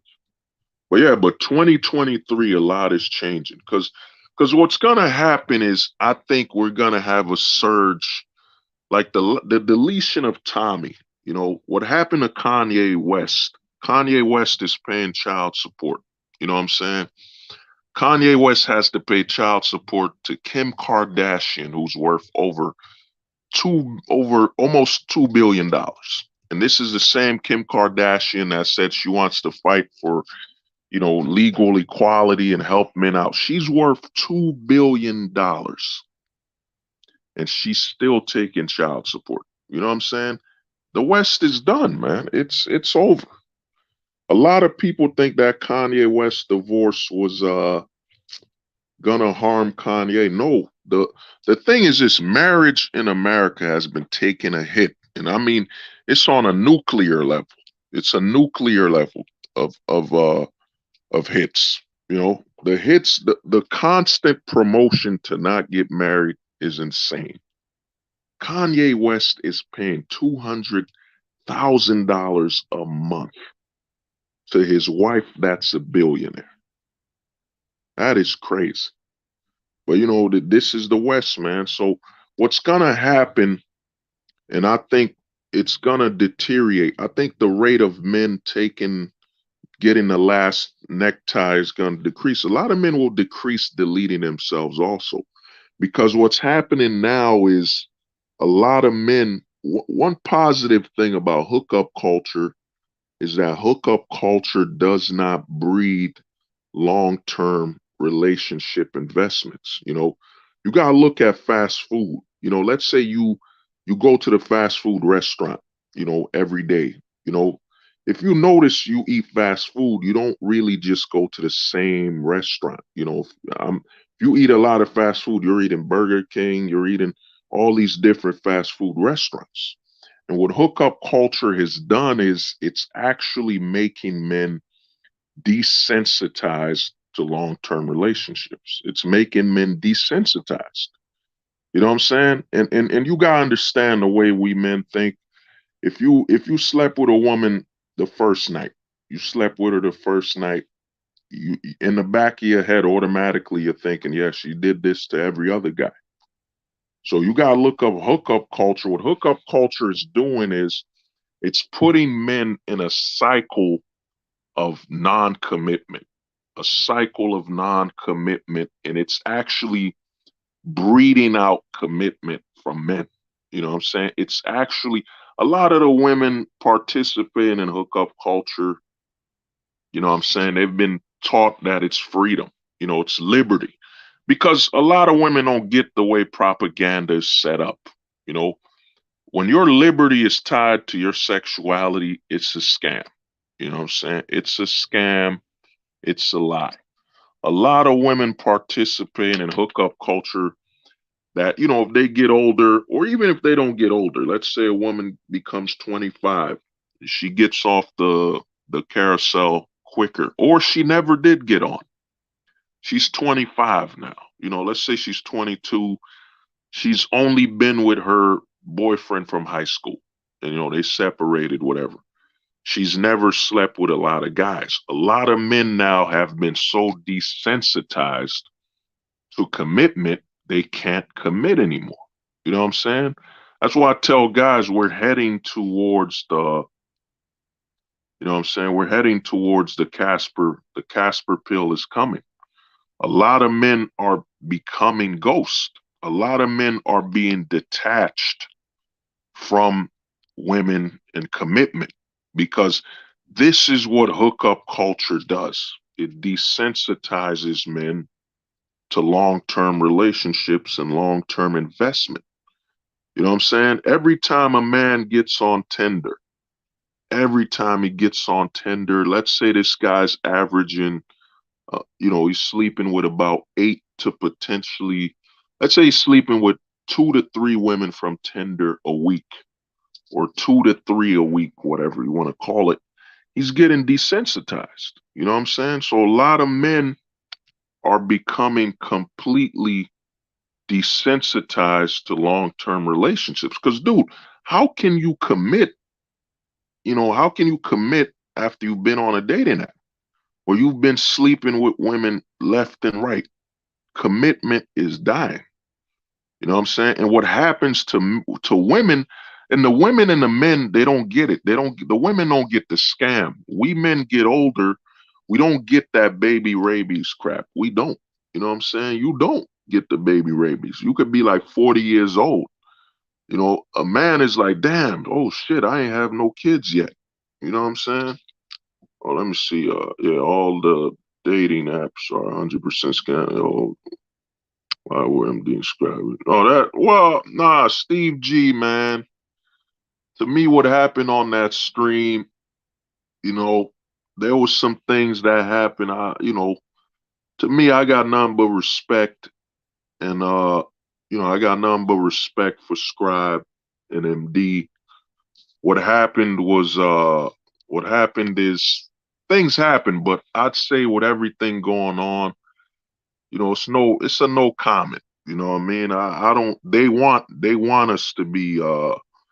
They want me, because what they want. What happened there is you got Woody. Woody came on that stream with orders. He came on there with orders to create a dysfunction. You know what I'm saying? To basically suggest that I'm promoting you know, underage activity when I didn't. I didn't say nothing about sexuality or nothing. Same people reading the Bible, I didn't say nothing of that sort. So what they did is, and this is the same propaganda, you know, Woody's close to Tony Bruno and all of them. So he came on the stream with the goal of, let me just hone in on Hold the Truth Hostage, man. Because Hold the Truth Hostage is the most damaging guy. You know what I'm saying? I'm doing a lot of damage, man. You know what I'm saying? 21 Studios got a target on me. You know what I'm saying? I know that. I got channel 500,000 subs after me. I got now the Undead Chronic crew after me. I literally got I'm one of the most wanted men in the manosphere, man. You know what I'm saying? There's a target after me, you know? But you know, with what happened on that stream, I don't have no problems with MD and Scribe. I got no problems at all. I sat there, I was respectful. I didn't curse, I didn't say nothing negative. And that's how I'm gonna keep carrying myself. I'm a man of respect, I'm a man of honor. You know, some things, you know what I mean? And I've been holding it down forever, you know, so it is what it is. You know, I'm not worried. You know, I got none negative to say about Scribe and MD. It's none but respect. You know what I'm saying? That's all I've carried in the manosphere is respect, and that's how I'll continue being. You know what I mean? I hold, because what they want is because you gotta look at the black pill, man. A lot of guys don't understand. You got the homie Neo Wolf. Besides me, Neo Wolf, JP Hives, and Smash TV, besides us four, who else is making black pill content, man? Who else? There ain't that many guys making black pill content. There's a lot of guys making doomer content. A lot of dudes making doomer content. You know what I'm saying? So, or the Caduceus thing, man, Caduceus, man, he doxed the woman. He planned an entire plot to dox this woman, and he called her family. He called her family members on a faking saying she's an underage chaser. You know, it's the most way I could say underage chaser. And Caduceus contact the minor, you know, some woman's underage sister. You know, so to me, and you got Tony Bruno and Woody and them defending that. You know, they try to placate that I'm the bad guy when the guy they hang around with is now doxing a woman and talking to her underage niece or whatever. And they planned a whole attack on her. You know what I'm saying? They were even trying to create a show based on my term, Simp Hunter. The thing is, these guys got nothing to offer the manosphere. Nothing. So their goal is, yo, man, if we can create some type of friction between Hold the Truth Hostage and Smash TV, we'll win. Because, you know, when MD got sick, I was the one doing mad videos, a lot of streams. I've done so many streams, I don't remember a lot of things. You know what I'm saying? You know, you do 7, 8 hour streams, 12 hours, you're talking to people. You know what I'm saying? If you're gonna remember everything, every stream you did, that's gonna be crazy. You know, so what they tried to do is create some friction. And the thing is, I've predicted this. I've been telling guys for over a year. You could look up a video I made called Black Pill Hunting, where I literally said, dude, they're hunting us, man. We're the prey because the red pill is oversaturated. The red pill is oversaturated with content creators. The only fresh hunting ground is the black pill. You know what I'm saying? The black pill community is the only fresh hunting ground. You know what I'm saying? You go to the red pill sector, they're going to look at your sub count. They're going to be like, oh, yeah, oh, you're a dating coach? I'm a dating coach. You know what I'm saying? It's a competition in the red pill. So a lot of these guys are crossing over and they're becoming gray pillars. So they get enough of our knowledge, enough of the black pill knowledge to talk and sound like black pillars, but they want to push you towards the purple pill dream, getting married, domestic. I mean, look at this, man. I mean, look at this shit right here, man. Where is it? Yeah, look at this. This is Troy Piss Francis, who's part of the closet spear. This is the same the closet space. This is the same guy that said this. Check this out. Probably have banged a few lady boys, whether I knew it or not. I'm pretty sure I banged a lady boy. I mean, I didn't realise until the next day. Every hole's a goal. Every hole's a goal. You know what I mean? You got the every hole's a goal. They're putting up classes to teach you how to date. They're telling guys come to Brazil or wherever so they can teach you how to date. Teach you how to date, man. So the gray pillars are here, man. The gray pillars, because to me, you can't say there's a red pill, there's a blue pill, there's a purple pill, and you're saying there's no gray pill. The gray pill is real, man. We've had Caduceus is a gray pillar. You got Tony Bruno's a gray pillar. They get enough black pill information. They get our talking points and they can't go back. A red pillar will not be talking about looks theory. A red pillar won't be talking about your looks. Red pillars tell you, get in the gym, bro. Get in shape. Then you'll get the women, man. The red pillars don't talk about your appearance. You know what I'm saying? Who talks about your appearance and how you look, how it can affect you in the dating market? It's black pillars. So, and I made a video way back about the PUAs and the gray pill PUAs. A lot of PUAs are adapting. So they're becoming gray pill PUAs. So what they do is they tell you, yeah, man, come to Colombia, bro. Come to Mexico. We'll teach you how to date women overseas so you could get better domestically. You know what I'm saying? The gray pill PUA is different than a red pill. The red pill PUA will just tell you, yo, go to the gym, bro. I could teach you how to date, anywhere in America. The red pillar won't touch overseas.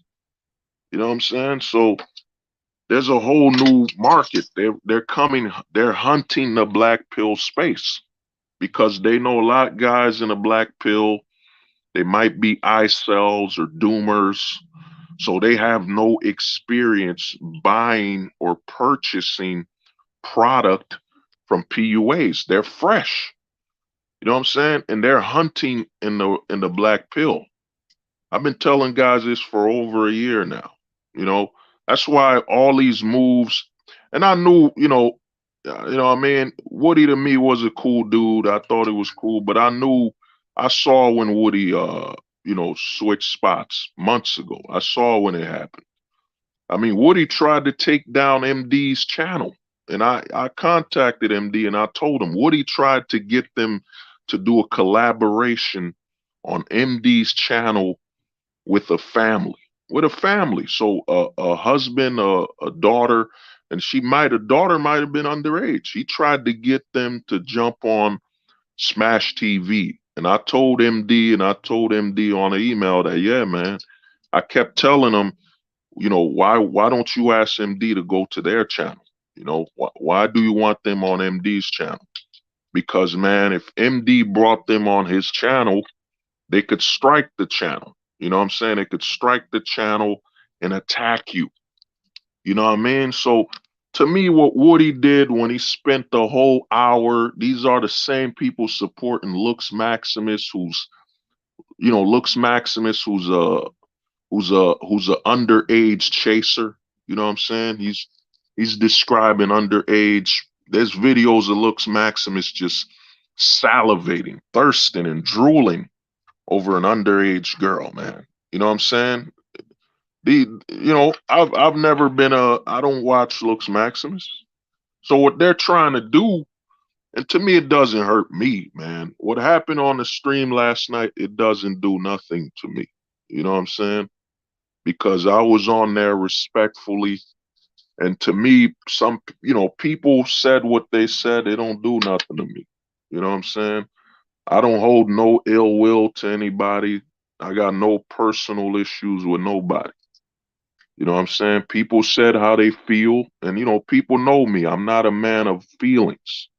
I'm about logic. So if you talk about your feelings, that ain't, you then that don't compute to me.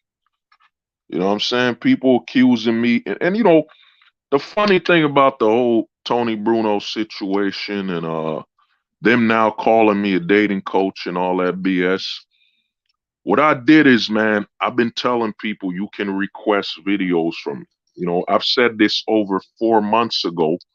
Some people contacted me and said, yo, I want to support you, man. I want to send you some stuff. I don't know, PayPal or whatever. I said, dude, if you want to do that, cool. I'm not asking for it. So what I did is, if you want to talk privately, a private conversation, the way Fiverr works is anything you're doing with a video conversation or something, you got to set it up on the coaching category. And if people read what I wrote, I did not say anything about coaching. I just said, if you want to have a private conversation on your time, you know what I'm saying? Your time. I got a job. I got a life. You want to have a private conversation, yeah, man, you're gonna have to pay me for that hour, bro. That hour I gotta talk to you for like an hour. Usually we talk freely on Discord anyway, when we get the time. But if you tell me, dude, I need you to stop everything you're doing to talk to me, then bro, you gonna have to pay me for my time. You know what I'm saying? Like anybody. Some of the homies here, and some people call it, they're gonna try to, because what's happening in the manosphere now is that the grifters are basically saying anybody who sells anything is grifting. So they can basically dilute the word grift. So you got Tony Bruno coming after, well, he sells a cat scooper that he invented for $80. Yeah, that's printed through a third party website where they charge you based on the material. You know what I'm saying? Based on the material you're printing. A lot. So you have Woody on that stream saying, well, since Hold the Truth Hostage has a way for you to donate to him on Fiverr, because what I was trying to do was bypass YouTube. And I sent this out to a lot of people by email. I said, dude, if you want to bypass the super chat system on YouTube, use Fiverr. The reason I say use Fiverr instead of PayPal is that Fiverr will actually, you'll be able to get ratings. Fiverr will look good on a business standpoint. People can rate you. People can tell you if you did good. So if you do lose your YouTube channel, you know what I'm saying? People can still contact you on Fiverr. And the thing is, they call it grifting. So what they're doing is the grifters are doing this. I got some homies here. Some people on here are independent contractors. So you're telling me someone that's an independent contractor, they're grifting because you're paying them to work for you for an hour? They're grifting. The thing is, what they're trying to do is they don't, I've been ahead of the manosphere, man. I've called out and predicted damn near over 90% of what's happening, over 99%. So I've become a big threat. I'm a big threat to the point where 21 Studios is promoting Tony Bruno having, 5-hour live streams with an underage chaser like CBP, who's also a racist, whatever. And to me, I'm gonna make something clear, because last night, what happened is, when I was on the stream, Blonsberg, no, well, you can't put videos on Fiverr. What you can do on Fiverr is basically you can set it up for people to super chat you there, and you could set it up for people to, if you're doing a private conversation with people, you know what I'm saying? the reason I offered a private conversation is that I talk to some people, man. Some people want to keep shit private. And it's a way to protect me at the same time. That's why I said, dude, we could talk for an hour privately on StreamYard. That way you have a recording of our conversation. And you know, I have a recording. That way it's, you know, it protects us both, you know, because you never know. People flip, man. People change all the time. You might talk to somebody, then out of nowhere they get mad at you for some reason, and they falsely accuse you of something, but now you got a video between a conversation between you two. You know what I'm saying? Because what they're trying to do is they wanted, because you have Woody on there basically trying to justify grifting, saying, well, you know, since Hold the Truth Hostage has a way for you to pay him or donate, then he's justifying grifting. So that means everybody grifting is all right. Because, you know, they sent Woody there as a, you know what I'm saying? Because a lot of guys pretend they're fence sitting. You can't fence sit when somebody's slandering other people, man. To me, there's no such thing as neutral when somebody's threatening another person's life. You know what I'm saying?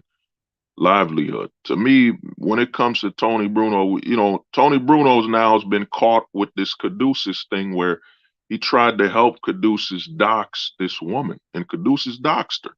He contacted her co-workers and all that, and Tony Bruno's involved with that. What Tony doesn't get is what's coming is eventually 21 Studios is gonna have to cut ties with Tony Bruno. You know, he's 60 years old and he's lost his mind. You know what I'm saying? I think there might be early signs of Tony having dementia. Cause he you know what I mean? Dementia, you know? So to me, man, I'm not worried, man. What they're trying to do, you know, between, you know, Smash TV, Hold the Truth House, what they're trying to do is, create that, you know, they want to, because, you know, MD's got a bigger channel than me. What they wanted to happen is, yeah, man, you know, have Hold the Truth Hostage on MD's channel. Yeah, he's on there, Woody. Now hop on. Now interrogate him. Now attack him. Because, you know, MD has a channel with over 4,000 subs. So if you can basically try to push Hold the Truth Hostage to snap or get in an argument with MD, now you can create dysfunction amongst that group, and with Hold the Truth Hostage and MD have, you know, if you can create a beef between Hold the Truth Hostage and MD, you can basically destroy what's left of these guys. You know what I'm saying? That's what they were trying to do. But, you know, with me and MD, I got no problems with MD. I got no problems with Scribe, you know. You know what I mean? We have disagreements. We're men. We ain't gonna agree on everything. You know what I'm saying? I don't have a problem with that. We're men, bro. That's what they hate. They hate that, you know, we can have disagreements and keep it moving. You know what I'm saying? We can, you know, they don't agree with certain things I'm doing, and I still supported, donated, let them know, yo, we good.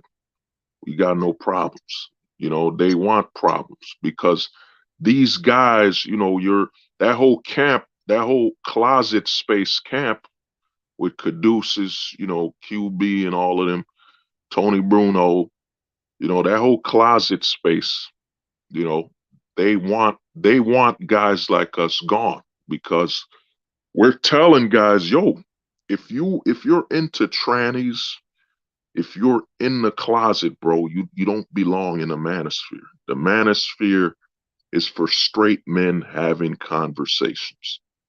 You know what I'm saying? It has nothing to do with the closet. You know what I'm saying? You got Tony Bruno saying he helps men. How are you helping men by having an openly gay man speak on behalf of straight men to describe what he's attracted to on a damn stage? You know what I'm saying? So to me, man, they're trying to do something. You know, I got Undead Chronics crew after me. I got Reishi. I got Yeetus. I got the War Band after me. But what they don't get is they can't do nothing, man. They can't do nothing. And the reason they hate a guy like me is I'm making these guys useless. They're becoming worthless. Every time I make a video, they're stealing my talking points. You got Reishi and all of them using closet. They don't get it. They're promoting me. They're talking, they're using my terminology to assault, to attack me. You can't insult a man by saying you like his terms. You know what I'm saying? I even got, Hormaxer from the closet space because that's what I'm referring to them now. You're in the closet space, man. You're not a part of the manosphere, you know. You know what I mean? You promoting that type of activity, you're not in the manosphere. You're a closet space content creator. You know what I'm saying? Caduceus closet space. You collab, what straight man debates a man about dating trannies? What straight man will be on a stream to watch videos of trannies with Hormax? You know what I'm saying? These guys, man, they've been exposed, man. And what's happening is the reason they got hatred for me, they got so much hatred is, I'm on the camera and I'm a normal looking dude. I'm normal. I'm a normal guy. You know what I'm saying? And they hate that. They hate that. Oh man, hold the truth hostage isn't some weirdo. He's a normal guy. He could talk about sports. He could talk about gaming. He's a normal, very versatile guy. We, on the other hand, all our content is about screaming about women, bitching, closeted content. They're upset, man. They're upset that I pointed out what's going on. You know what I'm saying? I think, with the Anthony Dream Johnson situation, 21 Closet Studios, whatever, I think he's here, man. He's really here to infiltrate and basically demonize. You know what I'm saying? A lot of men don't get that. They don't want us to have a space. But you gotta look at Anthony Dream Johnson. Why would he have on stage a gay man speaking about masculinity? Because what they want to do is they want to dilute the male space. Men are being attacked online and offline. You're not allowed to have a male space if you're a straight male. That's why the women are simp hunting, jumping on here. There's a video. I'm gonna share that video. There's a video where you got, and I'll share it. You know what I'm saying? You got Black V Silver saying, yeah, we need, women are needed for content in the manosphere. You know what I'm saying? Brownsburg, between him and that Hormaxer dude. Yeah, Hormaxer, man, that guy's in a closet. That guy, man, that's a full-blown closet space creator, man. He's making content about sleeping with trannies and all that. That guy's gone, man. He flashed a dildo on a stream. He's done, man. He's mentally ill, and to me, I'd stay away from that guy. You had lasagna, Brownsburg lasagna, who you cooked, roasted. He went on that side. He's in the closet, So the thing I've done is I've told guys, man, if they're in the closet, man, they're closet space content creators. We don't deal with them. They don't belong here. You know what I'm saying? They don't belong here. Yeah, what's good, Dewado? What's up, man? They don't belong here. And they got nothing to tell us. Because what's happening in the manosphere is that, we're not allowed. We're not supposed to have a space as straight men. I mean, you look at what's going on in the media. You look at what's going on in the gyms in America. You look at everything that's going on. They've demonized straight men having a space to themselves. And then you look at the manosphere and you're like, so, you got Anthony Dream Johnson saying he's fighting feminism. He's fighting feminism and all that, but he introduces a gay male into the manosphere to talk to men. That's a feminist tactic. Everything that's being advertised right now with feminism is oh yeah, John D was good, man. Yeah. Oh, Hormax, he's gone. So everything, if you look at Anthony Dream Johnson, everyone associated with him could not allow a straight male space to exist. Donovan Sharp had his expo, the CME, and he has a man on there that takes photos of his ass, takes photos of his butthole for people on OnlyFans. And he's coming from the Anthony Dream Johnson camp. You know, he learned everything he learned from Anthony Dream Johnson. So you have 21 closets, you know, not allowing this male space to exist. You know, sounds like the closet. Yeah, sounds like the closet. Yeah. Oh yeah, dude. Hey, the closet is real, man. And to me, they're hating. They're now what they're trying to do now is they're trying to turn the term I'm saying closet as a joke because it's hurting them. They know the word closet bypasses YouTube's algorithm. You know what I'm saying, bypasses the algorithm. So I can openly point them out and say, look at this closeted guy. And it won't damage the channel.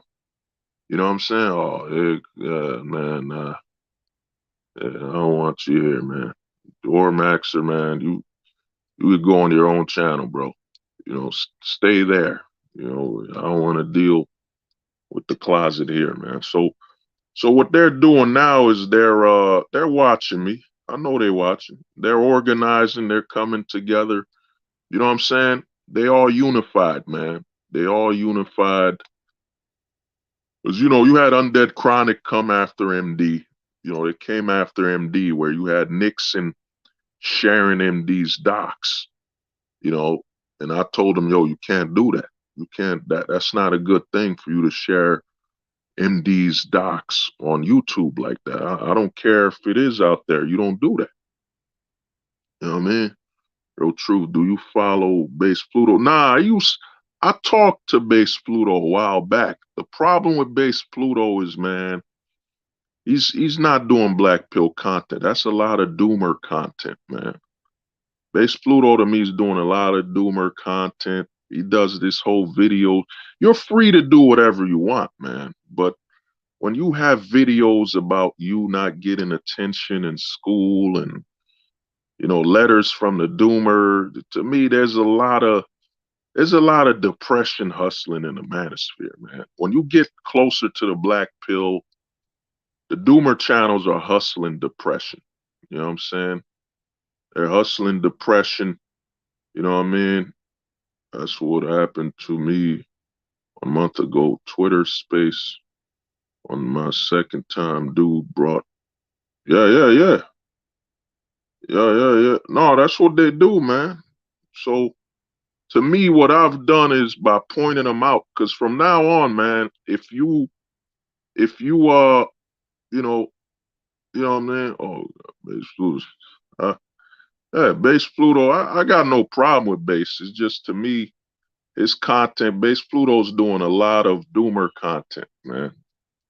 Or a lot of woe is me content. Feel sad for me. I'm like, dog, man, we're not entitled to nothing. And to me, man, with the way society is, the black pill isn't about being depressed and whining and crying about things. It's about accepting things for what they are. You know, a black pillar ain't looking for nothing but the truth, man. I'm not looking to save lives. I'm not looking for none of that. I just want to know something, you know? You know what I'm saying?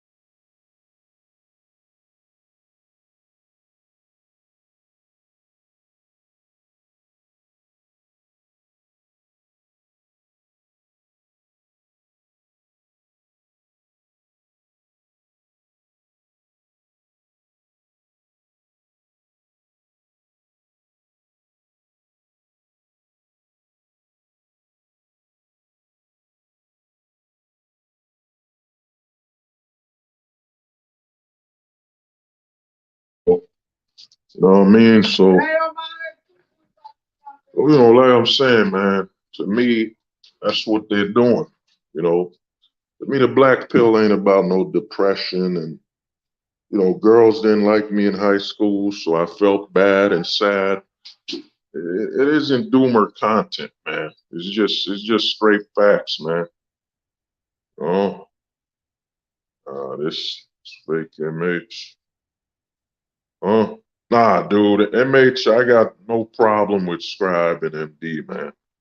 It's nothing but love and respect, man. That's all it is. Nothing but respect. And we're not about that, man. I'm not here for confrontation. I got nothing but respect for MD and Scribe, man. We men, man. We're not gonna agree on everything.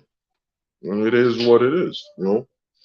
But to me, like I said, man, with everything going on, they're terrified, man. They're terrified that they can't hunt straight men anymore. A lot of these closeted individuals, when they hear a lot of men struggling and not getting sexual access, they see that as prey. They see that as prey, man. So what they're doing, and they're hunting the black pill, you know what I'm saying?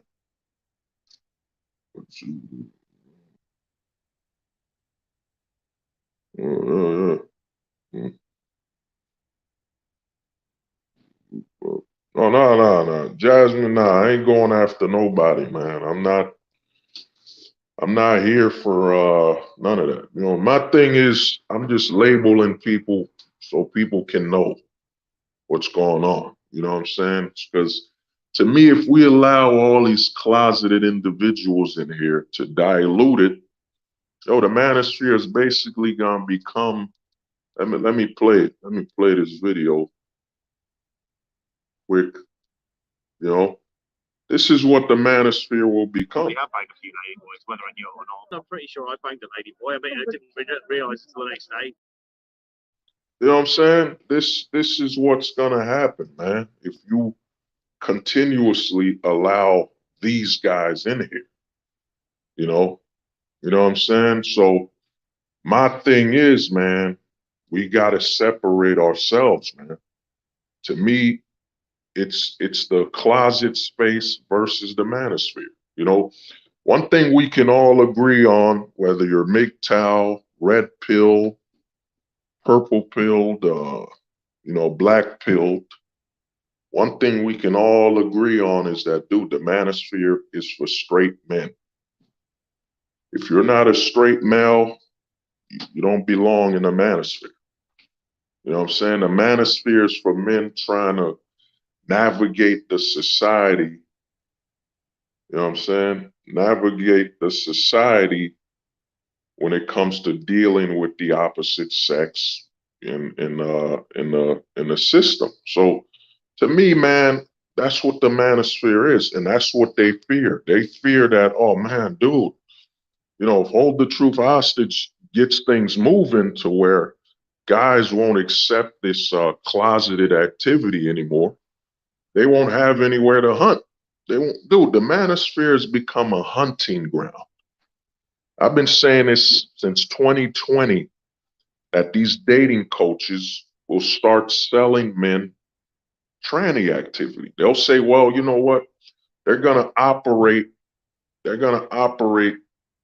black pill now as nah, it's not over. It's not over. You know what I'm saying? It's not over. But Jasmine, nah, I don't know who that is. It's not over. So to me, what's happening is, man, we're separating ourselves from them, and they're offended. They're offended, man. They're offended that you can point out, and I plan to do a video very soon. I'm gonna do a video, I think, signs of the closet. You know what I'm saying? I'm gonna do that, and I gotta update my video on the simp hunters. Signs you're dealing with a simp hunter. I gotta handle that. You know what I'm saying? But to me, with MD and Scribe, we good. We got no problems, man.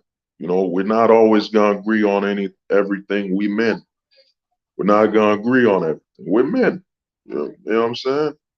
You disagree as men in certain things. I got no problem with MD. We chop it up. You know what I'm saying? And we build, man. You know?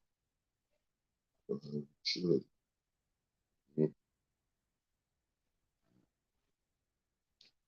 So we good, man. To me, they want that dysfunction, man. They want that, I've been doing this, all I've done is, promoting the homies, So to me, I'm not worried about them, man. We good, man. We good.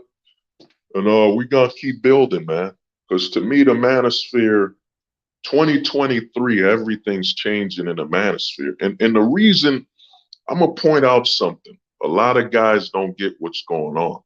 The reason all these closeted individual guys, all these simp hunters are coming after men like never before.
Oh, you know what I mean? So to me, man, it's you, man. To me, we gonna build, man. Yeah, it's wild. Yo, Bronzeberg, man, you new to this side of the manosphere, man. Things is crazy, man. Yeah. Things is crazy, man. You know what I mean? MD's channel's the Smash TV, man. Smash TV. It's on my feature channel. Good channel, man. You talk. You let a lot of guys talk. So to me, man, we building, man. I'm not, like I said, man. I'm not worried. 2023, a lot's happening. And like I was saying, the reason a lot of them are coming for the manosphere like never before is that, they're running out of space, man. They're running out of space because what's happening is with this passport bros thing is that give me 1 minute. I'll share with you the channel.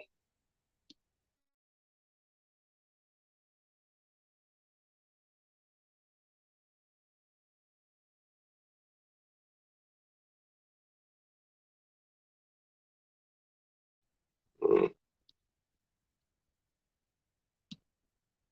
uh, yeah, that's Smash TV, Alex. But the thing is this, dude. What's happening is they're desperate, man. A lot of the dating coaches are desperate. Uh, uh, uh, the thing is, man, they're desperate, man. They're desperate like never before, man. They're desperate for money. They know 2023 with with the passport bros thing picking up steam, a lot of people are about to lose money in the manosphere.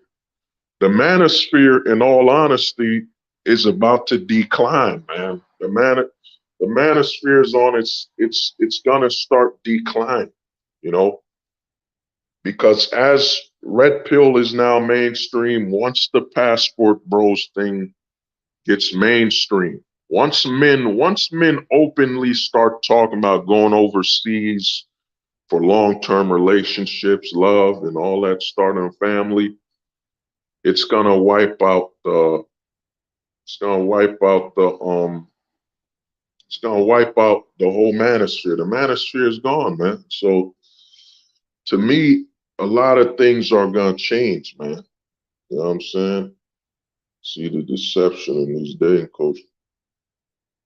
Yeah. Well, the passport bros thing is it's cheaper than the dating coach. I mean, all you need is 150 to $200 and you get a passport.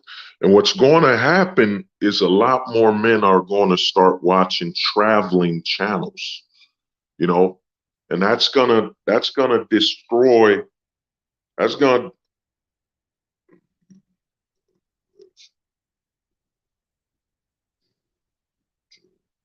so a lot of the passport bros thing. Oh yeah, the female grifters. The female grifters are coming.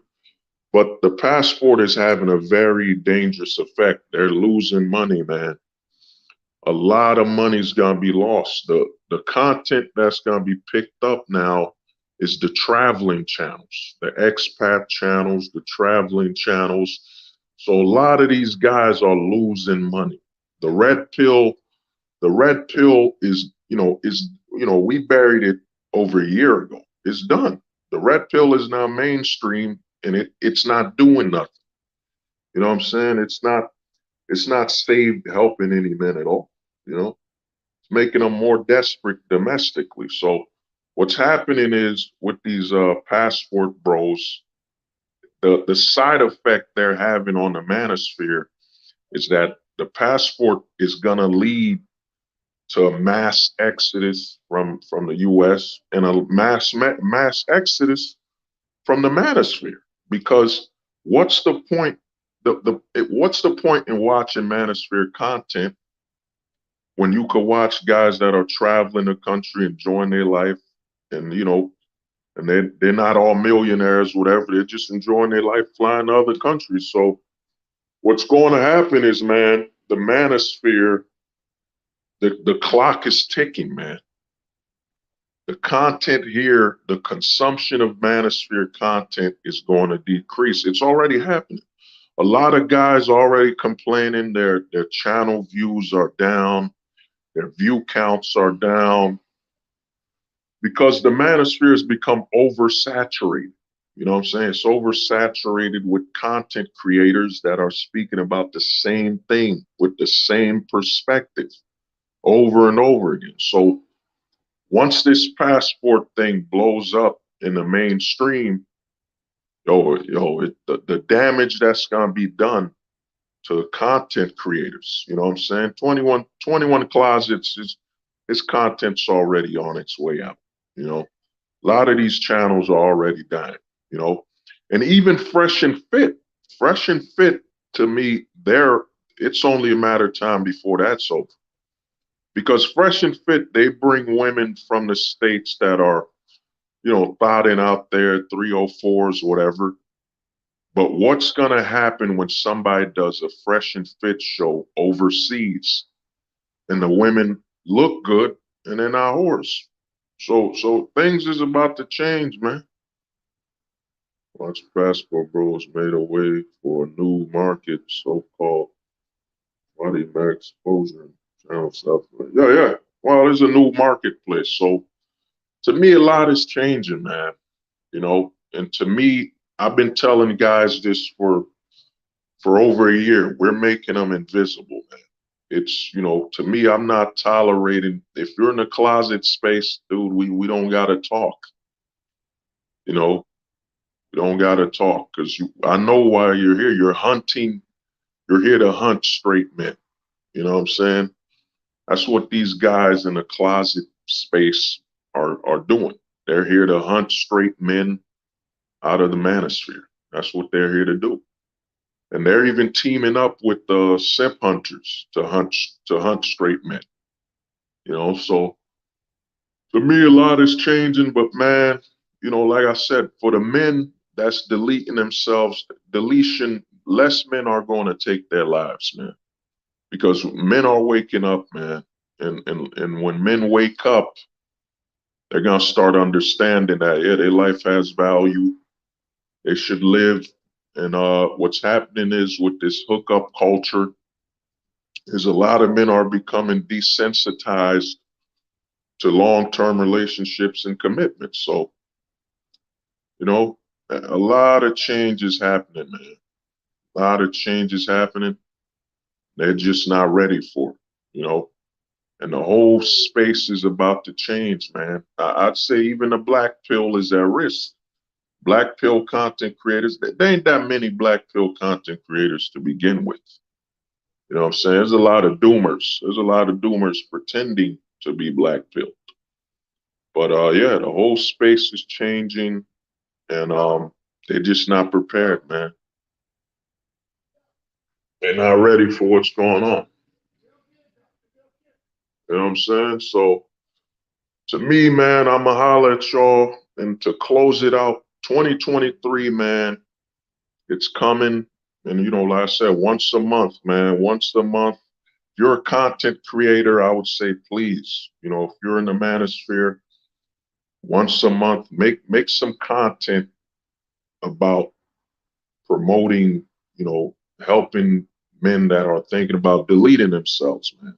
You know, because to me, you know, by 2023, a lot less men are going to hurt themselves. You know, yeah, my brother, man, was good. You know, so 2023, a lot less men will be hurting themselves because I think by 2025, man, the whole landscape of America is going to change a lot. You know, we're at the point where men and women don't interact beyond potential hookups. So to me, what's going to happen, man, in 2023, once the passport goes mainstream, you know, and the thing is, America, like I said, America doesn't care. America doesn't care if you fly overseas because the dollar is the global currency. So a lot more men are going to travel overseas. And if I was you guys, check out, if you have a TikTok, type the hashtag passport bros and see how the women are responding. Because women overseas, because you know, I got a stream coming on it, but a lot is changing, man. And a lot of these guys coming after me, they know what's going on. You know, they know they want to shut a guy like me up because they know we're making them invisible. You know what I'm saying? We're here for solutions, and we're here for, you know, the black pill truth, man. We're not here to be bitching and doing some doomers. Oh, woe is me. Somebody help me, save me. I need love. We're not here for that BS, man. But like I said, man, if you feel like, you know, I'll say this, if you feel like hurting yourself, man, get in contact with the right people. You know, contact with the right people. Oh, man.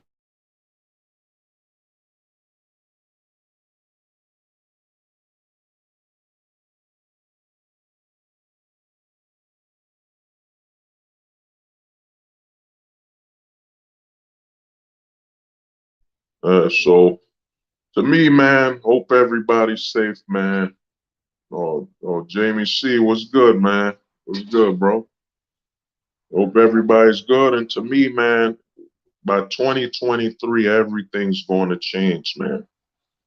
The thing is this, man, and you know, I'll close it out on a very positive, you know, on a very positive note. I'll close it out. The thing is this, man, men are not losing, man. Men are not losing, you know. Oh, come on, man. Lasagna's in the closet, and lasagna was creating a lot of messed up narrative, and this might even be his alt account. I'm not sure, but I'm gonna end it like this, man.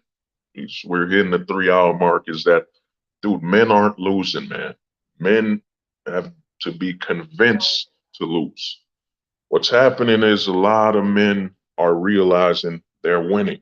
You know what I'm saying? They're winning anyway. You know. You know what I'm saying? Let me see. My estimation, only males. Oh, but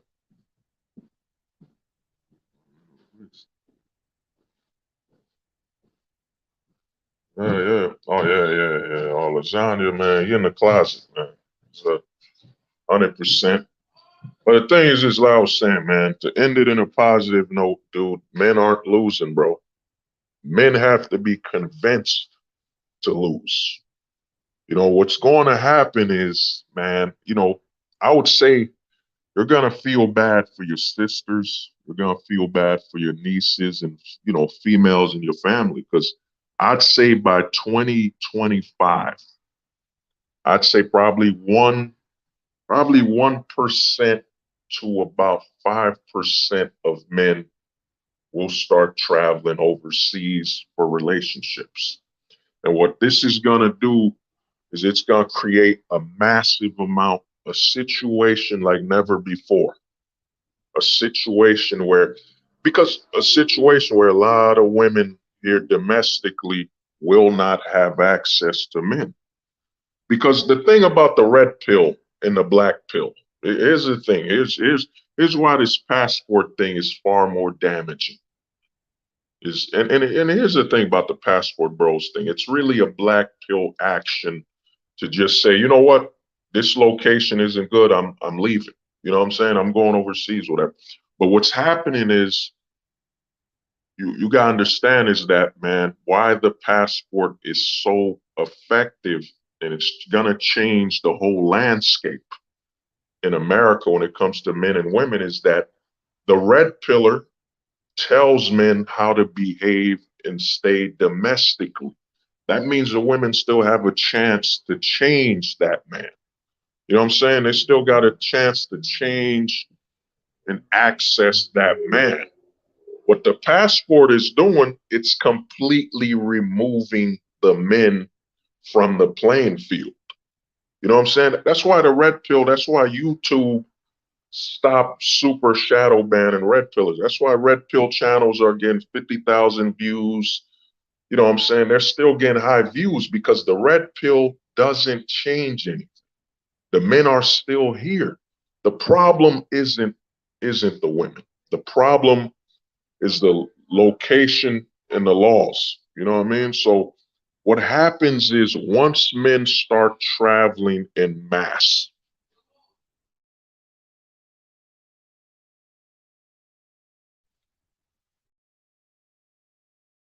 said, man, once the men start traveling in mass,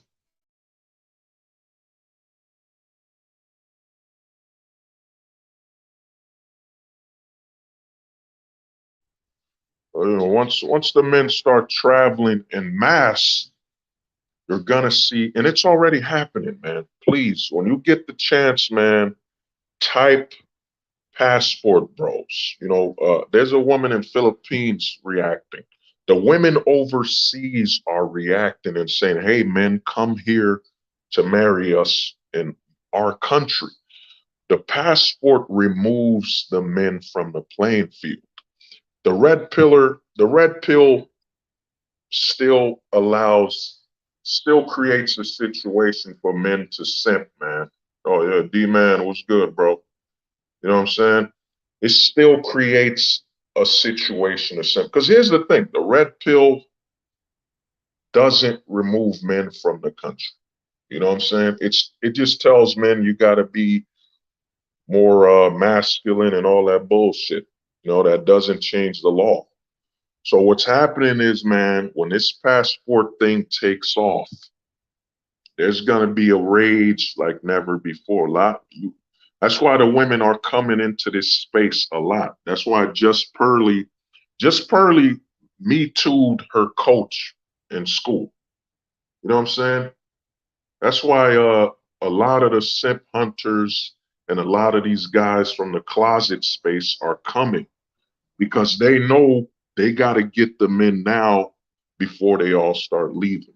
You know what I'm saying? Because what's going to happen is what happens when a man at age 18 says, yeah, man, and you come ask him at 18, yo, where's your girlfriend? And he says, nah, man, my girlfriend's gonna be, she's up in Brazil or Colombia, she's in Croatia, she's in the Balkans, she's overseas. It's gonna become a normal talking point where guys are dating women overseas. And this is going to create a level of rage like never before.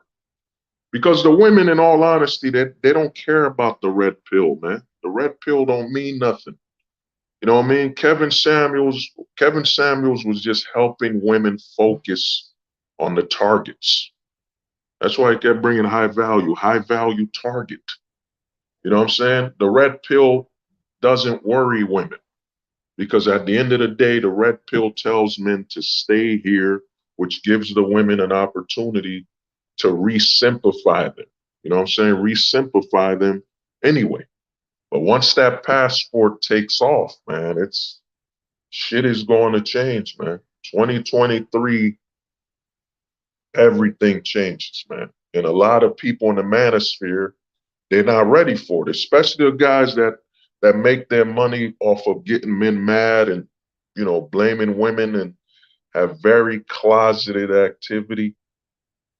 They're upset because now these men, now the men they were counting on to stay in America and complain about not having women can't give them money anymore. You know what I'm saying? So shit has changed, man. 2023, man. Everything's going to change. I'll be having a stream on it soon. But you know, I want to thank everybody for coming, and you know,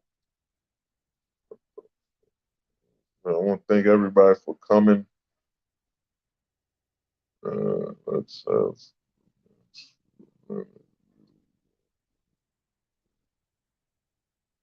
know what I mean? So uh,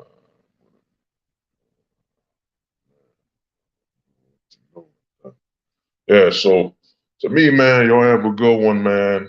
I want to thank everybody. I hope this helped a lot of men that's going through something, man.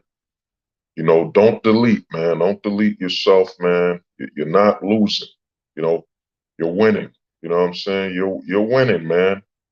You're not losing, man. A lot of men need to wake up and understand you're not losing. You're not a loser. You don't need to place the, you know, female validation above your own life, man. You know what I'm saying? We're now at the transition point. You know, America now has become make your money. It's the land of labor. It's the land of labor now. You make your money here. You don't make your family here. You know what I'm saying? That's what's happening. You make your money here. You don't make your family here. That's what's happening. That's legally what they're telling you.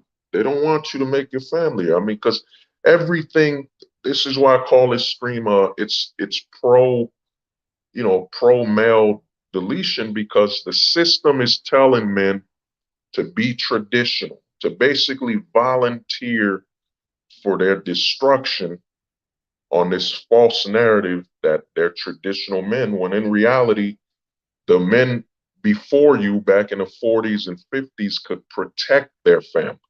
The man of today can only provide for his family.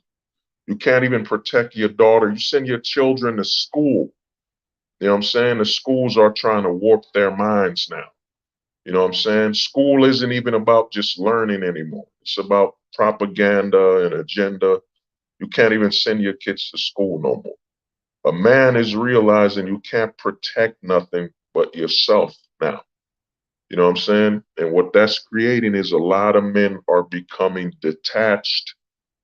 You know, this is why I keep telling guys, man, the age, the age of the ghost is here, man. The age of the Casper pill, the ghost. A lot of men are becoming detached to women. Long-term relationships, they're being detached. And most importantly, they're being detached to their society, and what this is going to create, it's going to create a man that's a living ghost, a man that you can't even tell when he's here. This man doesn't have a hometown. This man doesn't have anything that keeps him in one place. You know what I'm saying? So a lot is changing, man, a lot, and the thing is, we're not losing. We're not losing. We're winning. 2023 is going to be a very bright year for a lot of men. You know what I'm saying? A lot of men gonna have a good life 2023, because what's happened is Conan 19, you know what I'm saying, or Vid 19, Conan 19 made a lot of men sit down for 2 years and realize they could die. A lot of men. One thing Conan 19, the Destroyer, did is it made a lot of men aware that they could die. You know what I'm saying? So a lot of men are saying, well, I could die.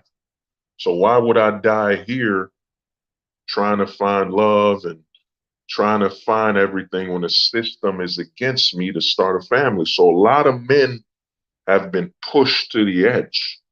You know what I'm saying? And Conan 19 has forced them to wake up. You know what I mean? When you see what it's done, So to me, man, I hope everyone's all right, and peace, respect, and until the next stream, this has been Hold the Truth Hostage, where if the truth was so important, we wouldn't negotiate with lies. We would hold the truth hostage.